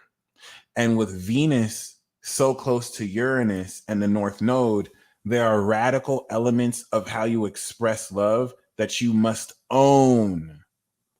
This is square Saturn. So be self-aware enough to know how what you're doing is unconventional or weird, but be courageous enough to own that weirdness and not feel like you have to do something the way other people do. Because if you fall for that and you change yourself to make other people feel comfortable, which is dumb as hell, then the person that you were supposed to attract, you're not going to attract. And so I have to remind you of something, ladies and gentlemen. I have to remind you of something. Are you chasing people who are not giving you the time of day? That is not your person. Someone can be your person, but they're not your person right now. He or she is for the streets. Let them be for the streets. Once they have decided that they are for you, they will show themselves. Are you putting in effort to people who are not paying attention to you or see your value? That's not your person. I don't care how many signs you've seen, what you've seen. Some of you will see people's names because they're thinking about you. That doesn't mean that they're your person. Someone being attracted to you does not mean that they value you. And like the Duke Esquire, he attracts, he does not chase. Okay. Just like 7-Eleven. So you need to understand with Venus in its dignity. Venus is in its dignity in Taurus. Mars is in its dignity in Aries. Mercury is getting ready to go back in its dignity in Gemini. As you can see, we're going to have a whole dignity court. Neptune in its dignity, Mars in its dignity, Venus in its dignity, Mercury in its dignity, baby. This is going to be a unique period. Okay. This is not even about not chasing people. When it comes to romance and when it comes to love and when it comes to sex, there's nothing wrong with putting in effort. Courtship is a beautiful thing. Dating is a beautiful thing. If someone wants to give a little chase and you're into that, give into the chase. But if someone is stringing you along with one-sided effort, thinking that you're just one option of many, tell that motherfucker, peace. You have better things to do. You are not an option. You are not an option. You are not an option. Like, they want you to think that it's normal because we're in a unique period where granddaddy and great granddaddy and mommy did not have options. You do. That shit is not normal. Okay. You are not an option. Do not allow someone to juggle you with other people. You are worth more than that. You are worth full focus. Okay. So do not give into this scarcity mindset that if you don't accept less than what you're worth, you're not going to get what you want. That is a lie. You will be tested on this. You will continue to be tested on what it is you know you desire and what you're willing to do to work or receive it. And the square here with the Mars square to Pluto is evoking fear to have you shrink away from what's uniquely you and to make it more realistic to the time. Fuck what people think. Because you're meant to get that crazy ass motherfucker who likes to be on the roof and talk anime all day or talk Goosebumps while you eat popcorn and other people are looking at you weird. And if you're trying to fit in with what's normal, that weirdo is not going to see the inner weirdo in you, and you won't say namaste weirdo. Okay. Namaste fucking tay. Namaste. Okay. Oh my God, Miss Rebel Jewel, thank you so much. I like to think that too. And what's so very, very, very, very, very key here is the quintessential ownership of your uniqueness.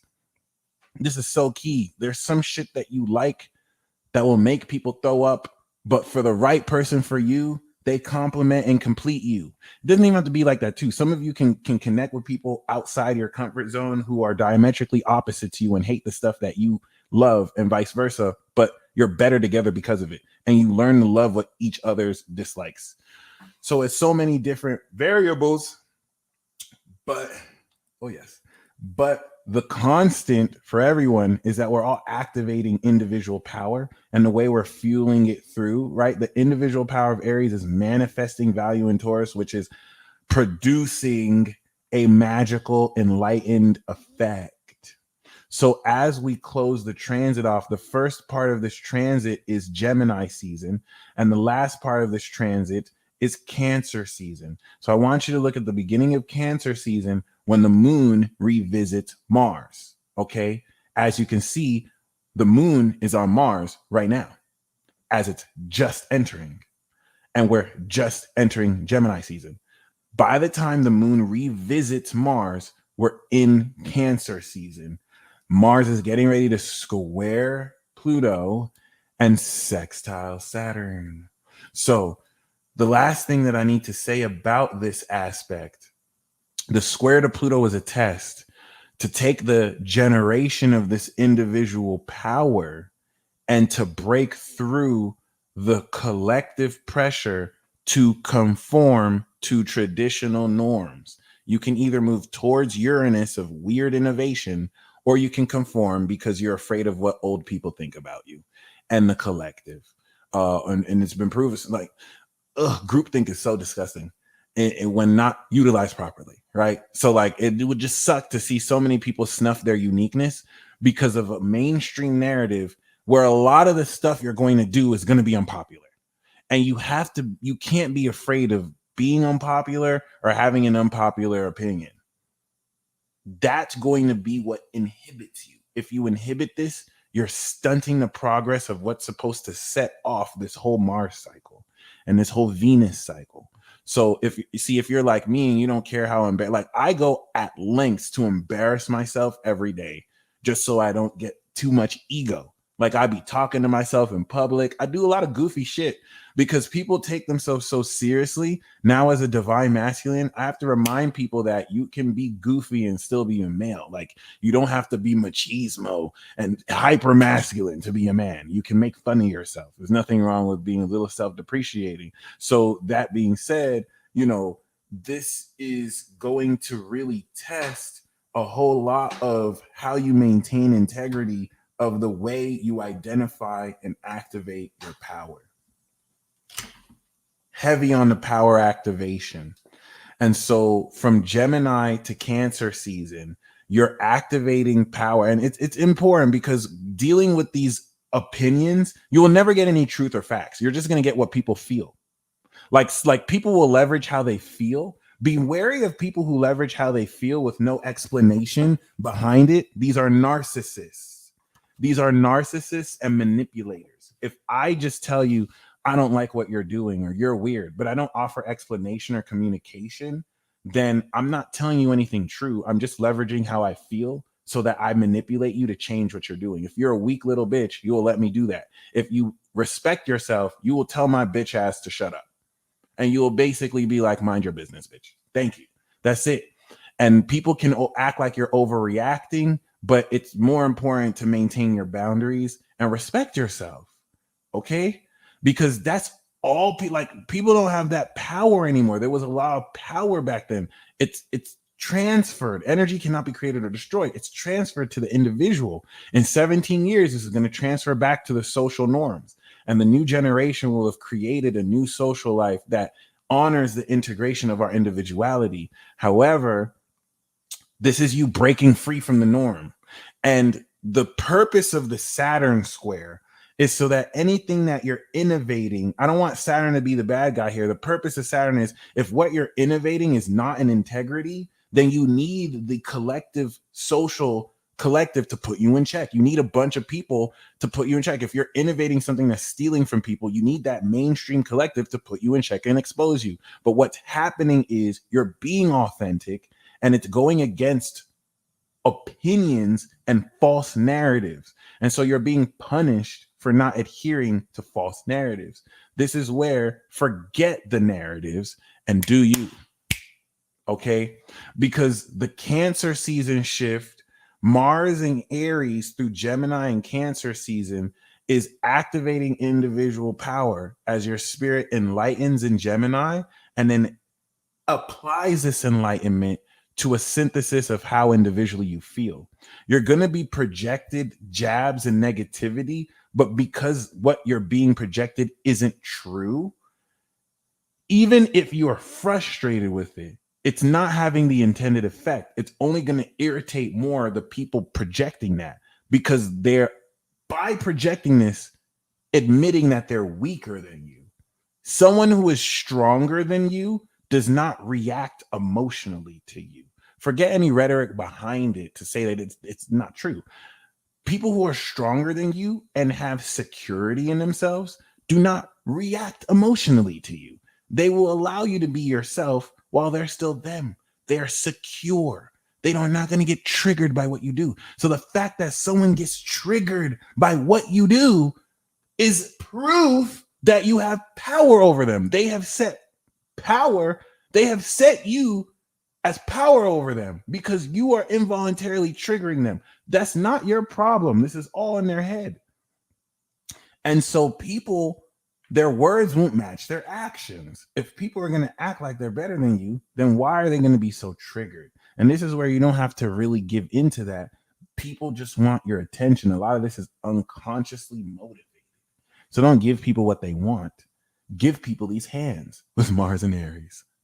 A smack here, a punch there, okay? But make sure you do it with love in your heart. Otherwise, it's just violence. Don't be smacking people out without loving your heart. Make sure you know that you love them as you smack earth, wind, and fire out their face for coming at you disrespectfully. Okay, this is the difference between violence and faith healing. Okay, this is a version of faith healing with love in our hearts. So yeah, that's really all I gotta say with this transit. The why by the time we get into Cancer season, this depth of soul and synthesis is going to get ready to apply the enlightened mastery of new spells into how you can fuel this with Cancer. So the last part of Mars and Aries is taking this energy and power you've generated and defining your identity with how much more passionately you can deepen the control of this power. And that being said, as we step into the last week of Mars and Aries, post new moon in Cancer, that square is going to challenge effectively and considerably how much more powerfully you're able to break through any collective outside influences that seek to demonize or guilt trip you for taking this individual action. And that's really all I got to say. What are you excited to move forward on? Any kind of goals and ideas that you've been wanting to do, you're going to find a lot more power and energy behind it. Take advantage. The most important thing that I do want to speak on when it comes to sex is taking opportunities to sexually and or passionately express yourself. Outside of sex, this could just be going out and playing guitar. So Mars and Aries, like there's so many of you watching this right now who have inhibited yourselves. Like you're way more confident than you even know. And this Mars transit is like, some of you may be like so nervous when it comes to expressing sexual desire. Mars and Aries is raw, uninhibited sexual desire. Okay. Mars and Cancer is going to make you feel in the mood. Mars and Libra is going to court you. Okay. Mars and Aries is wanna fuck. That's it. Mars and Aries is let's have sex. Like it's raw. It's vulgar. It's unfiltered. Okay. So Chiron is going to heal any lack of confidence around you doing this. And many of you are going to feel more confident than ever because you feel more like yourself than ever. Mars and Virgo is going to be a lot more on point. It's going to be a lot more strategic. The problem with these other Mars is there's so much forethought behind what to do. Us with Mars and Aries, we already did it. We wing everything. Like I've cut a whole line that I would have waited. Like the Mars and Aries came through. It was a financial aid line in UTEP, University of Texas at El Paso, and I would have been waiting for like an hour. Instinctually, I just walked. I was like, I'm not doing this. I walked right to the front, and because it's square Uranus, timing on point, I saw two lover birds in the beginning kissing and making out. So I just was like, hey, I just have to hand in a paper. Is that cool? And they were like, yeah, that's cool. And that's how I cut the whole line, Mars and Aries style. So when it works, it works. It's just when it doesn't work because we reckless. Mars and Aries is cool until it's not cool because you acted too soon and it was too reckless. Now you look retarded as fuck. And it's like, I should have thought about that before I did it. But it is what it is. I'll take it. Shout out to Mars and Capricorn. That's the OG Mars. But yeah, definitely take advantage of I don't want to say just shooting your shot, because I don't even want to equate the whole notion of bonding with someone like you're just shooting a shot. It impersonalizes it. This is really more so about just taking action to talk to that person, to open up about your desire, to purport or share an idea. Okay. Whatever you're called to do, just do and adapt real time. If you have to backtrack, do that, but don't backtrack because you're scared. Okay. Because that square to Pluto will be that subtle fear to do what is right for you to do, what you want to do. Okay. I'm not telling you to do what thou wilt is the name of the law. All right. Align your actions. May our Father who art in heaven, may your will be done on earth as it is in heaven. I'm just saying, as you're guided to take authentic action, don't let fear stop you. You are not given the spirit of fear. This instinctual quality will lead you into situations that are meant for you. Okay, because once Mars goes into Taurus, the power you've generated will strengthen physically. You'll start to build physical strength and act off on values that Venus has polished. Most importantly, though, what power are you ready to activate? Because the fire of this is going to get ready to develop your character through this, and this should exhilarate you, as it will most definitely prepare you for war and make you war ready. All right, ladies and gentlemen, I'm going to step into the live readings right now. So before we do the live readings, I'm going to pull a card for each and every single one of you. One thing you're going to see is the same people who you used to put on a pedestal, the same people who you used to look up to, the same people who you felt for some reason had any clout over you. You're going to realize they bleed just like you. There's a lot of people who think they're scary that are not scary. They think they're scary because they've been brats their whole life and they've been pampered their whole life and they've been gassed up. And then they're going to meet you and they're going to realize firsthand they're not scary. They can threaten you. They can try and evoke all sorts of psychological tactics, but you walk with God, homie. It don't work on you. And that's going to scare them when they can't manipulate you. So just keep that in mind. Other than that, before I go into the live readings, we're going to start with Chris. We got Alexandra. We got Paula. And we also have Brandon Walton. I got you. So with that being said, I'm going to go through the zodiac signs first, and I'm going to pull a card for you. So Aries, for Mars and Aries, what we got.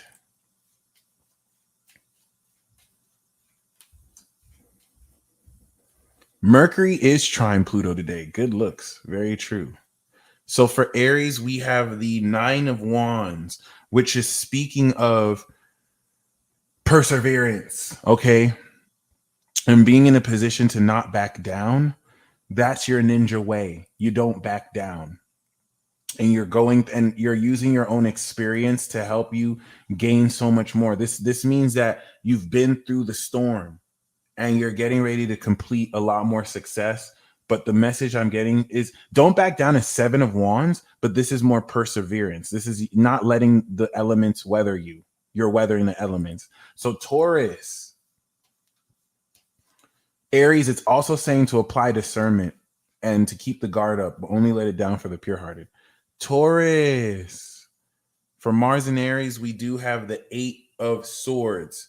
Mars is your 12th house of unconscious habits and beliefs. You're going to remove the blindfolds that have kept you inhibited so that you can see with the Sun in Gemini that there's so much possibility and opportunity. Taurus, you're so strong, you literally sealed yourself. You have mental handicaps, Taurus, because as a Taurus rising, I'll admit we're lazy as fuck. Like we'll work really hard or we'll be lazy as fuck. So like it was easier for you to keep these mental handicaps on. And now people think that you're dumber than you actually are, slower than you actually are, when they don't know you can just take the blindfold off and surprise everybody to their horror. Because they thought they can manipulate you. Gemini. Yeah, that's really awesome.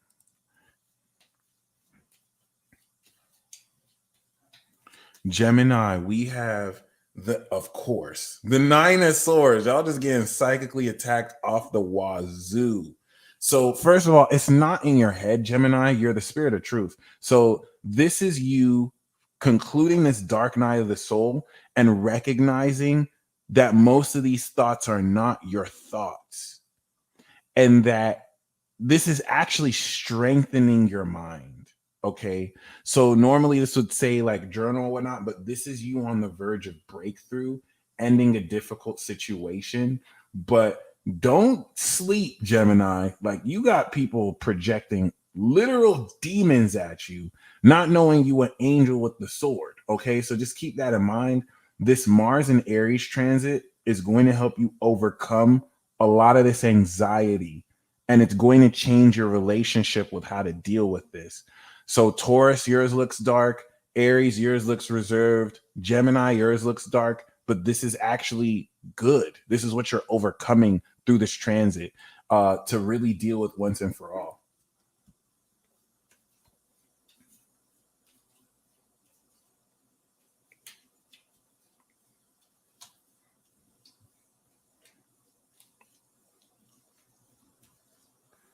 Mars in Aries starts today, May 24th, and it ends July 4th. Okay. Cancer. We have the Moon card. Things are not what they seem, and people are shady AF and lying their ass off. But thankfully, you have psychic intuition, and your occult understanding will help you navigate through pitfalls designed to trap you. And you're going to come into like, there's what people will say what's happening, and then there's what you pick up that's happening. Okay. So listen to your dreams and really understand that what is presented to you is not what it seems like at all. Okay. And this is actually going to be really, really, really good for intuitive insight. It's like an octave. Thank you, El Victor Ferrer, of the High Priestess card. Okay. Which is the moon card or the card of the moon. Leo. Oh, yeah. Cancer is the psychic sign. Cancer is like the definition of psychic. So Aries, a lot of people don't know Aries is psychic too. Capricorn is psychic, Libra is psychic, but the psychic sign is Cancer. So Leo, we do have the 6 of Pentacles, Moon in Taurus. This is you coming into not only financial flow, but it's putting you in a position to very powerfully own up to the sense of what it is you can do to give excess of your money to those who need it. And if you need to receive financial assistance, it's there for you. You can balance material resources out with people, but this is you playing philanthropy, Leo. So open up financial flow by doing just that. Virgo. By the way, the Gemini card applies to you, Cancer, because Gemini is your 12th house. So that was actually more you. That's Gemini is just embodying what you're going through hidden. So everything that you saw with Gemini card, that's what Cancer is hiding. Like they're hiding that anxiety. It's for everybody. Okay. So where is Virgo in your chart? This is where this is going to play us a message from Virgo, not for Virgo. Okay. So Virgo, we do have the Knight of Cups. Looks like a Pisces man wants to bed you and get in your pants. This is talking about leading forth like Justin Bieber artistically and romantically. So you want to take a seductive approach to what you do. If you're in career, don't appeal to people's minds. Don't appeal practically. Talk to their heart. Use seductive languaging. Appeal more to their emotions. And this is talking about dealing with this knight who will also reflect these qualities at you too. Libra.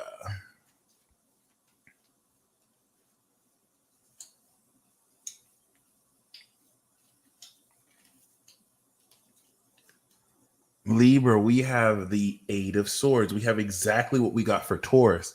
And both of you are ruled by Venus. So take off the blindfolds, Libra, and everything that you're over analyzing, you'll see there's so much hope and rejuvenation for you.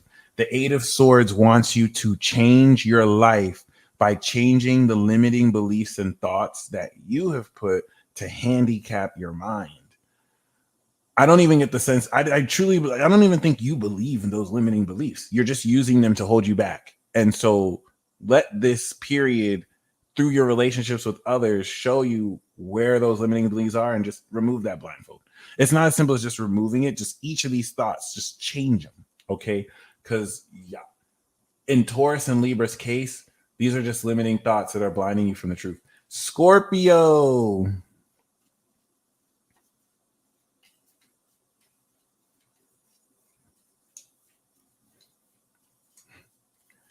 Scorpio, we have the Page of Wands. You getting that? You're gonna get excitement. Okay, this is exciting news, Scorpio. I feel like some of you are going to be starting and embarking on new projects. Aries is your sixth house. So with Mars going through here, this is a new workout regimen. This is a new way to add excitement to your lifestyle that your routine is going to be very fun. So you want to get really excited about what you're initializing. It's going to be a lot more exciting than it initially seems as well. So keep that in mind. Sagittarius. Sagittarius. Let's see what we got for you. Lit.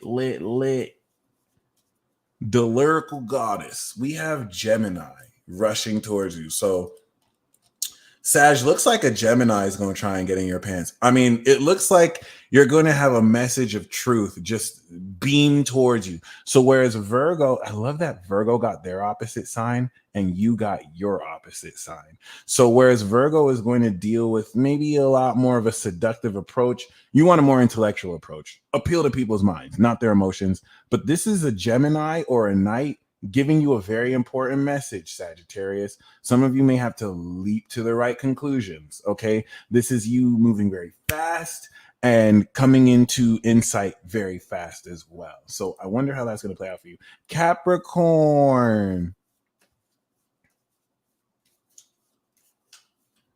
Pay attention, Sagittarius. There we go.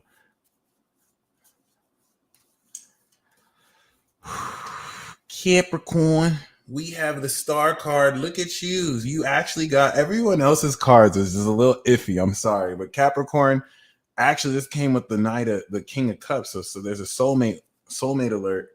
Capricorn, this is soulmate recognition. This is dreams coming true. You're going to be restored inspiration. But you know what I feel? Some of you Capricorn, you're becoming the star. This Mars and Aries too. So from now to July 4th, you're going to see your dreams coming true. This is great if this is your rising too. Like, this is really dope. I feel like Capricorn, I feel like a lot of you lost hope too. And this is going to restore so much faith in humanity in a lot of areas in your life. And this is what you're going to be helping to do with other people too. This is the Aquarius card. So speaking of Aquarius, yay. Shout out to the Capricorn moons. All right.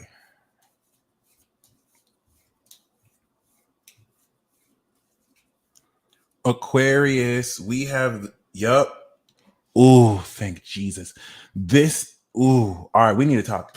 Because you have to understand, it's only Gemini and Aquarius going through this too.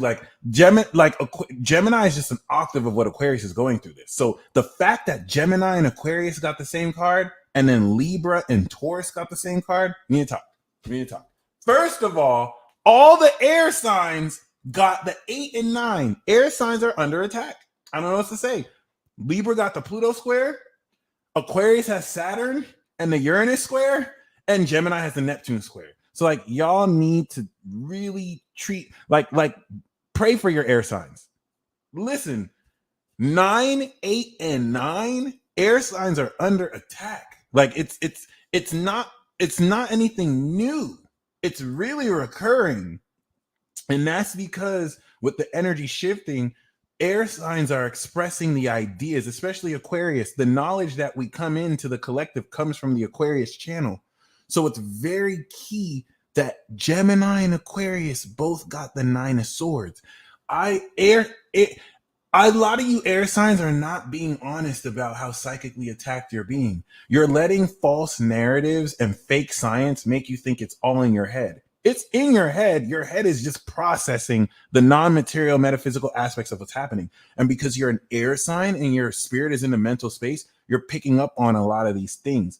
That means water signs, you need to be careful about water signs, because for Pisces, this is their 12th house. For Scorpio, their limiting beliefs is their 12th house. For Cancer, this is their 12th house. Water is going through this too. They're hiding it.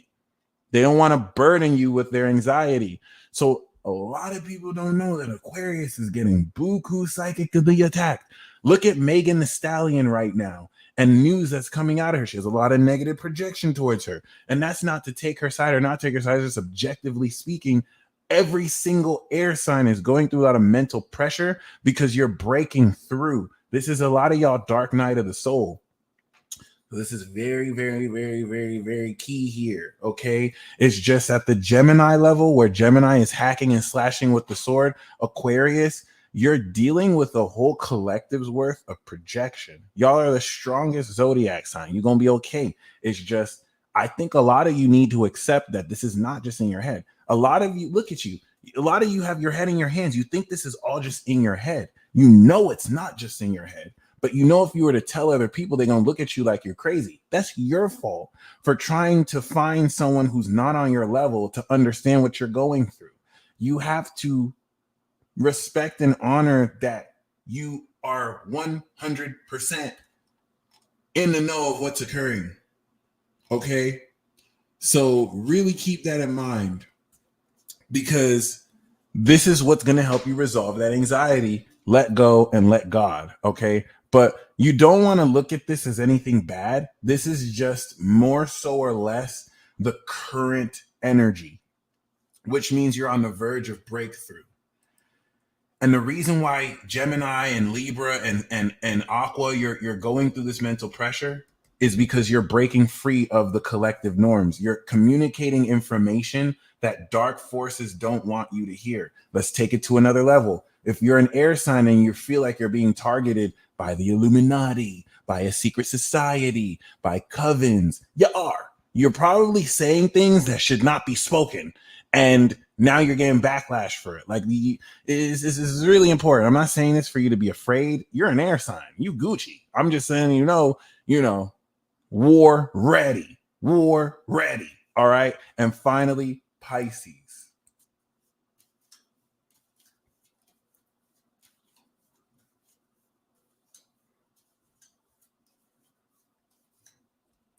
True that.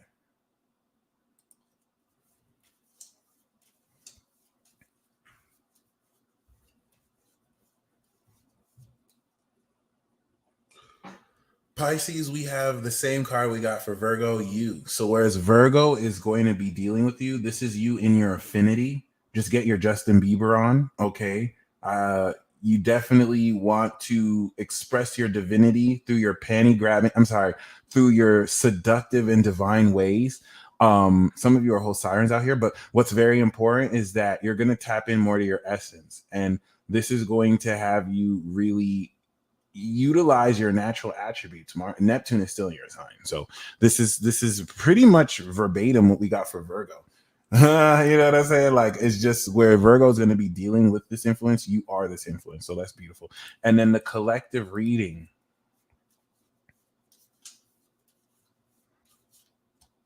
Hilarious. Watch you get with the Pisces. Okay, the collective reading that we have.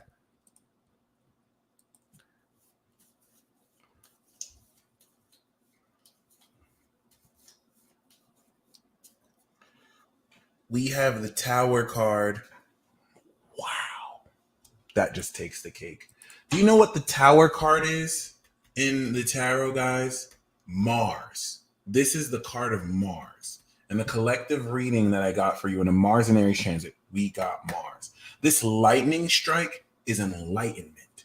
You are activating your superpower, and it's going to produce a tower moment because now you're going to apply this change of what you believe you can do. Remember, Mars and Pisces over Neptune showed you that you can do things you thought were impossible.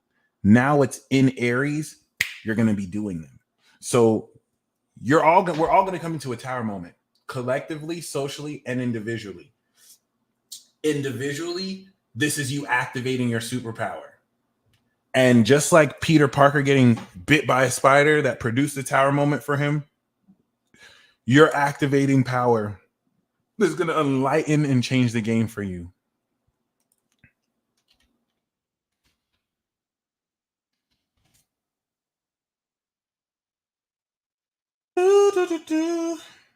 Sudden awakening. You're coming into a sudden awakening, guys. It's going to feel a little uncomfortable, and aspects of yourself that need to be exposed will be exposed, but it's going to be ultimately liberating. Okay. And I need you to enjoy that. I need you to enjoy that. Okay. Other than that, shocking. This is going to be a shocking and sudden awakening that's going to happen now throughout this whole transit. So let's get into the live readings, baby. Thank you guys for tuning in. Here's the deal. I'm going to go into the live readings. I'm going to start with Chris. For those of you who aren't able to pay, you just got your free card. For others of you who are in God mode and you're open up collectively, stick around because some of these people's live readings might be accurate to you. However, shout out to Anita's Joint. If you would like a specific card for you, Venmo and PayPal down below or super chat. And Chris, we gonna start with you, brother. Shout out to my brother Chris. Since the Soul Garden days, okay. You know what? I actually saw Doctor Strange yesterday. Shout out to Esco. He took me to see Doctor Strange, Multiverse of Madness. Interesting movie. So, hey, Christopher, come down here, bro. You got the world. You're breaking through. And we know you're a Cap Rising. You got the star card. A lot of people don't know Chris is a whole superstar out here. Chris has like 3 albums worth of Zodiac music. He's featured me on a couple of songs. So honored. I did plug his playlist before about the full card journey. So go hit up his channel. But the world card is talking about success, brother. You are completing a stage and you're getting ready to level up and step into a whole new journey. Congratulations. This is your graduation. All right. Alexandra, what does the universe want me to know? Let's get it.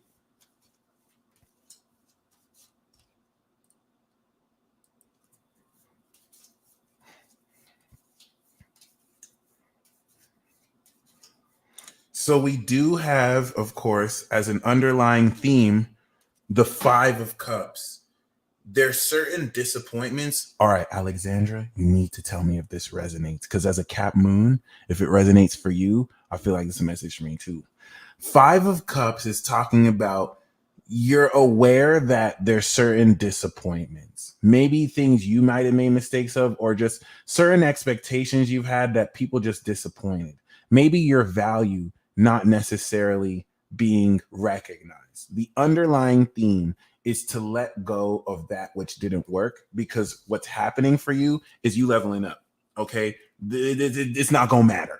Okay. You're literally going to be like, why did I even care about what didn't work? Because you rich, like you getting so much more money. This is you establishing your stability and power. And now the Ace of Wands is Mars and Aries. That's leading you into legitimately, the universe wants you to know you getting paid off of work that you put in to really establish this. This could even be an emperor getting at you, because it's like, oh damn, Alexandra, I see you, Cap son, you rich. Like, let me put my emperor in. I mean, let me, you know what I'm saying? Let me add to you. You know what I'm saying? But I really see this is you, and this is you, and that's beautiful. and the mainly the theme, you know what I'm saying, of, you know, overcoming disappointments with new opportunities that, you know, you'll be crying with $100 bills like, it just didn't work out for me. It got me another 100. Oh well.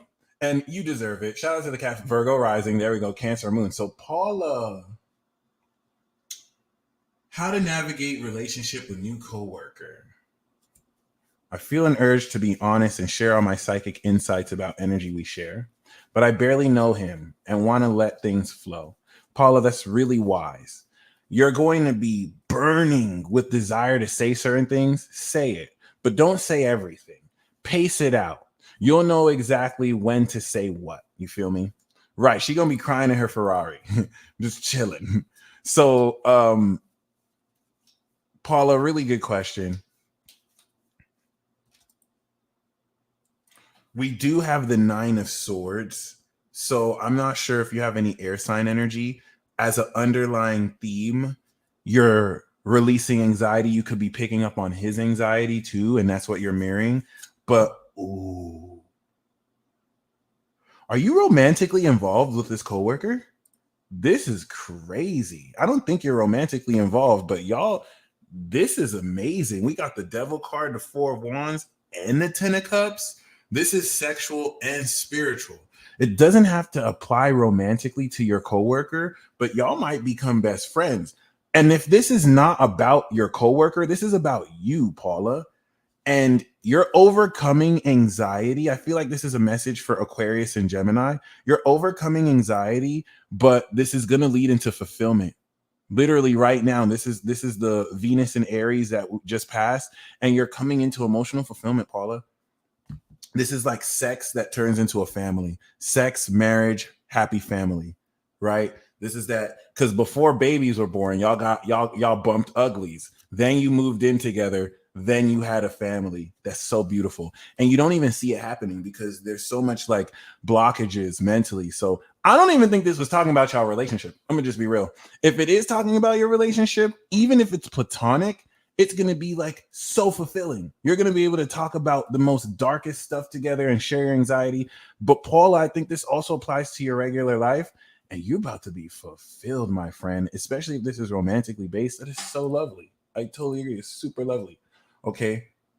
So next we have Brandon Walton. Am I meant to be in the city I'm about to move to? Seems like I have opportunities there and things just line up. It'll be really interesting to Mars and Aries 15. So I see the light, have 0 filter. And yes, good stuff, Paula. This is really positive. Please feel free to email me like in about a month's time if you've seen much of this come to pass, because that's very interesting.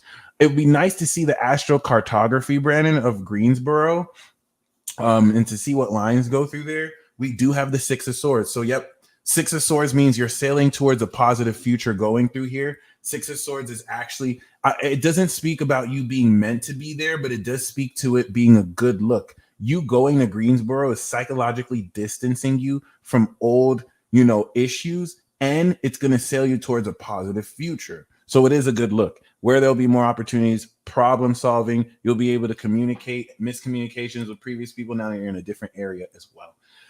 Minx by Raven, career, 1 card. Let's get it. Thank you for your patience. The career card we have for you is Tower. So you got the same card that everyone else did collectively. This Tower card is speaking of unexpected upheaval and enlightenment, a bit of crisis that you may go through, which may actually be better for you that you've gone through. So the Tower card, it can signify jobs with high emotional pressure or working in a hostile environment. But this is going to be a flash insight that will direct you onto what your career should be. That means you could be working a job and realize I need to quit, or you can just randomly get fired. Whatever the Tower card event is, it's going to push you in the right direction. So be sure to adapt, and it's going to lead to celebration. So that is it. If we don't have any more live readings, I think this was another banger. You guys are amazeballs. Thank you all for literally existing. Make it count, ladies and gentlemen, because now the kid gloves are off. The entire collective and authorities have worked hard to finesse you with individuals who respect you enough to at least hit you with the truth. Okay. What side are you picking? What direction are you headed into? You will be guided by hand with spirits and angels to prepare yourself for this next phase of the apocalypse.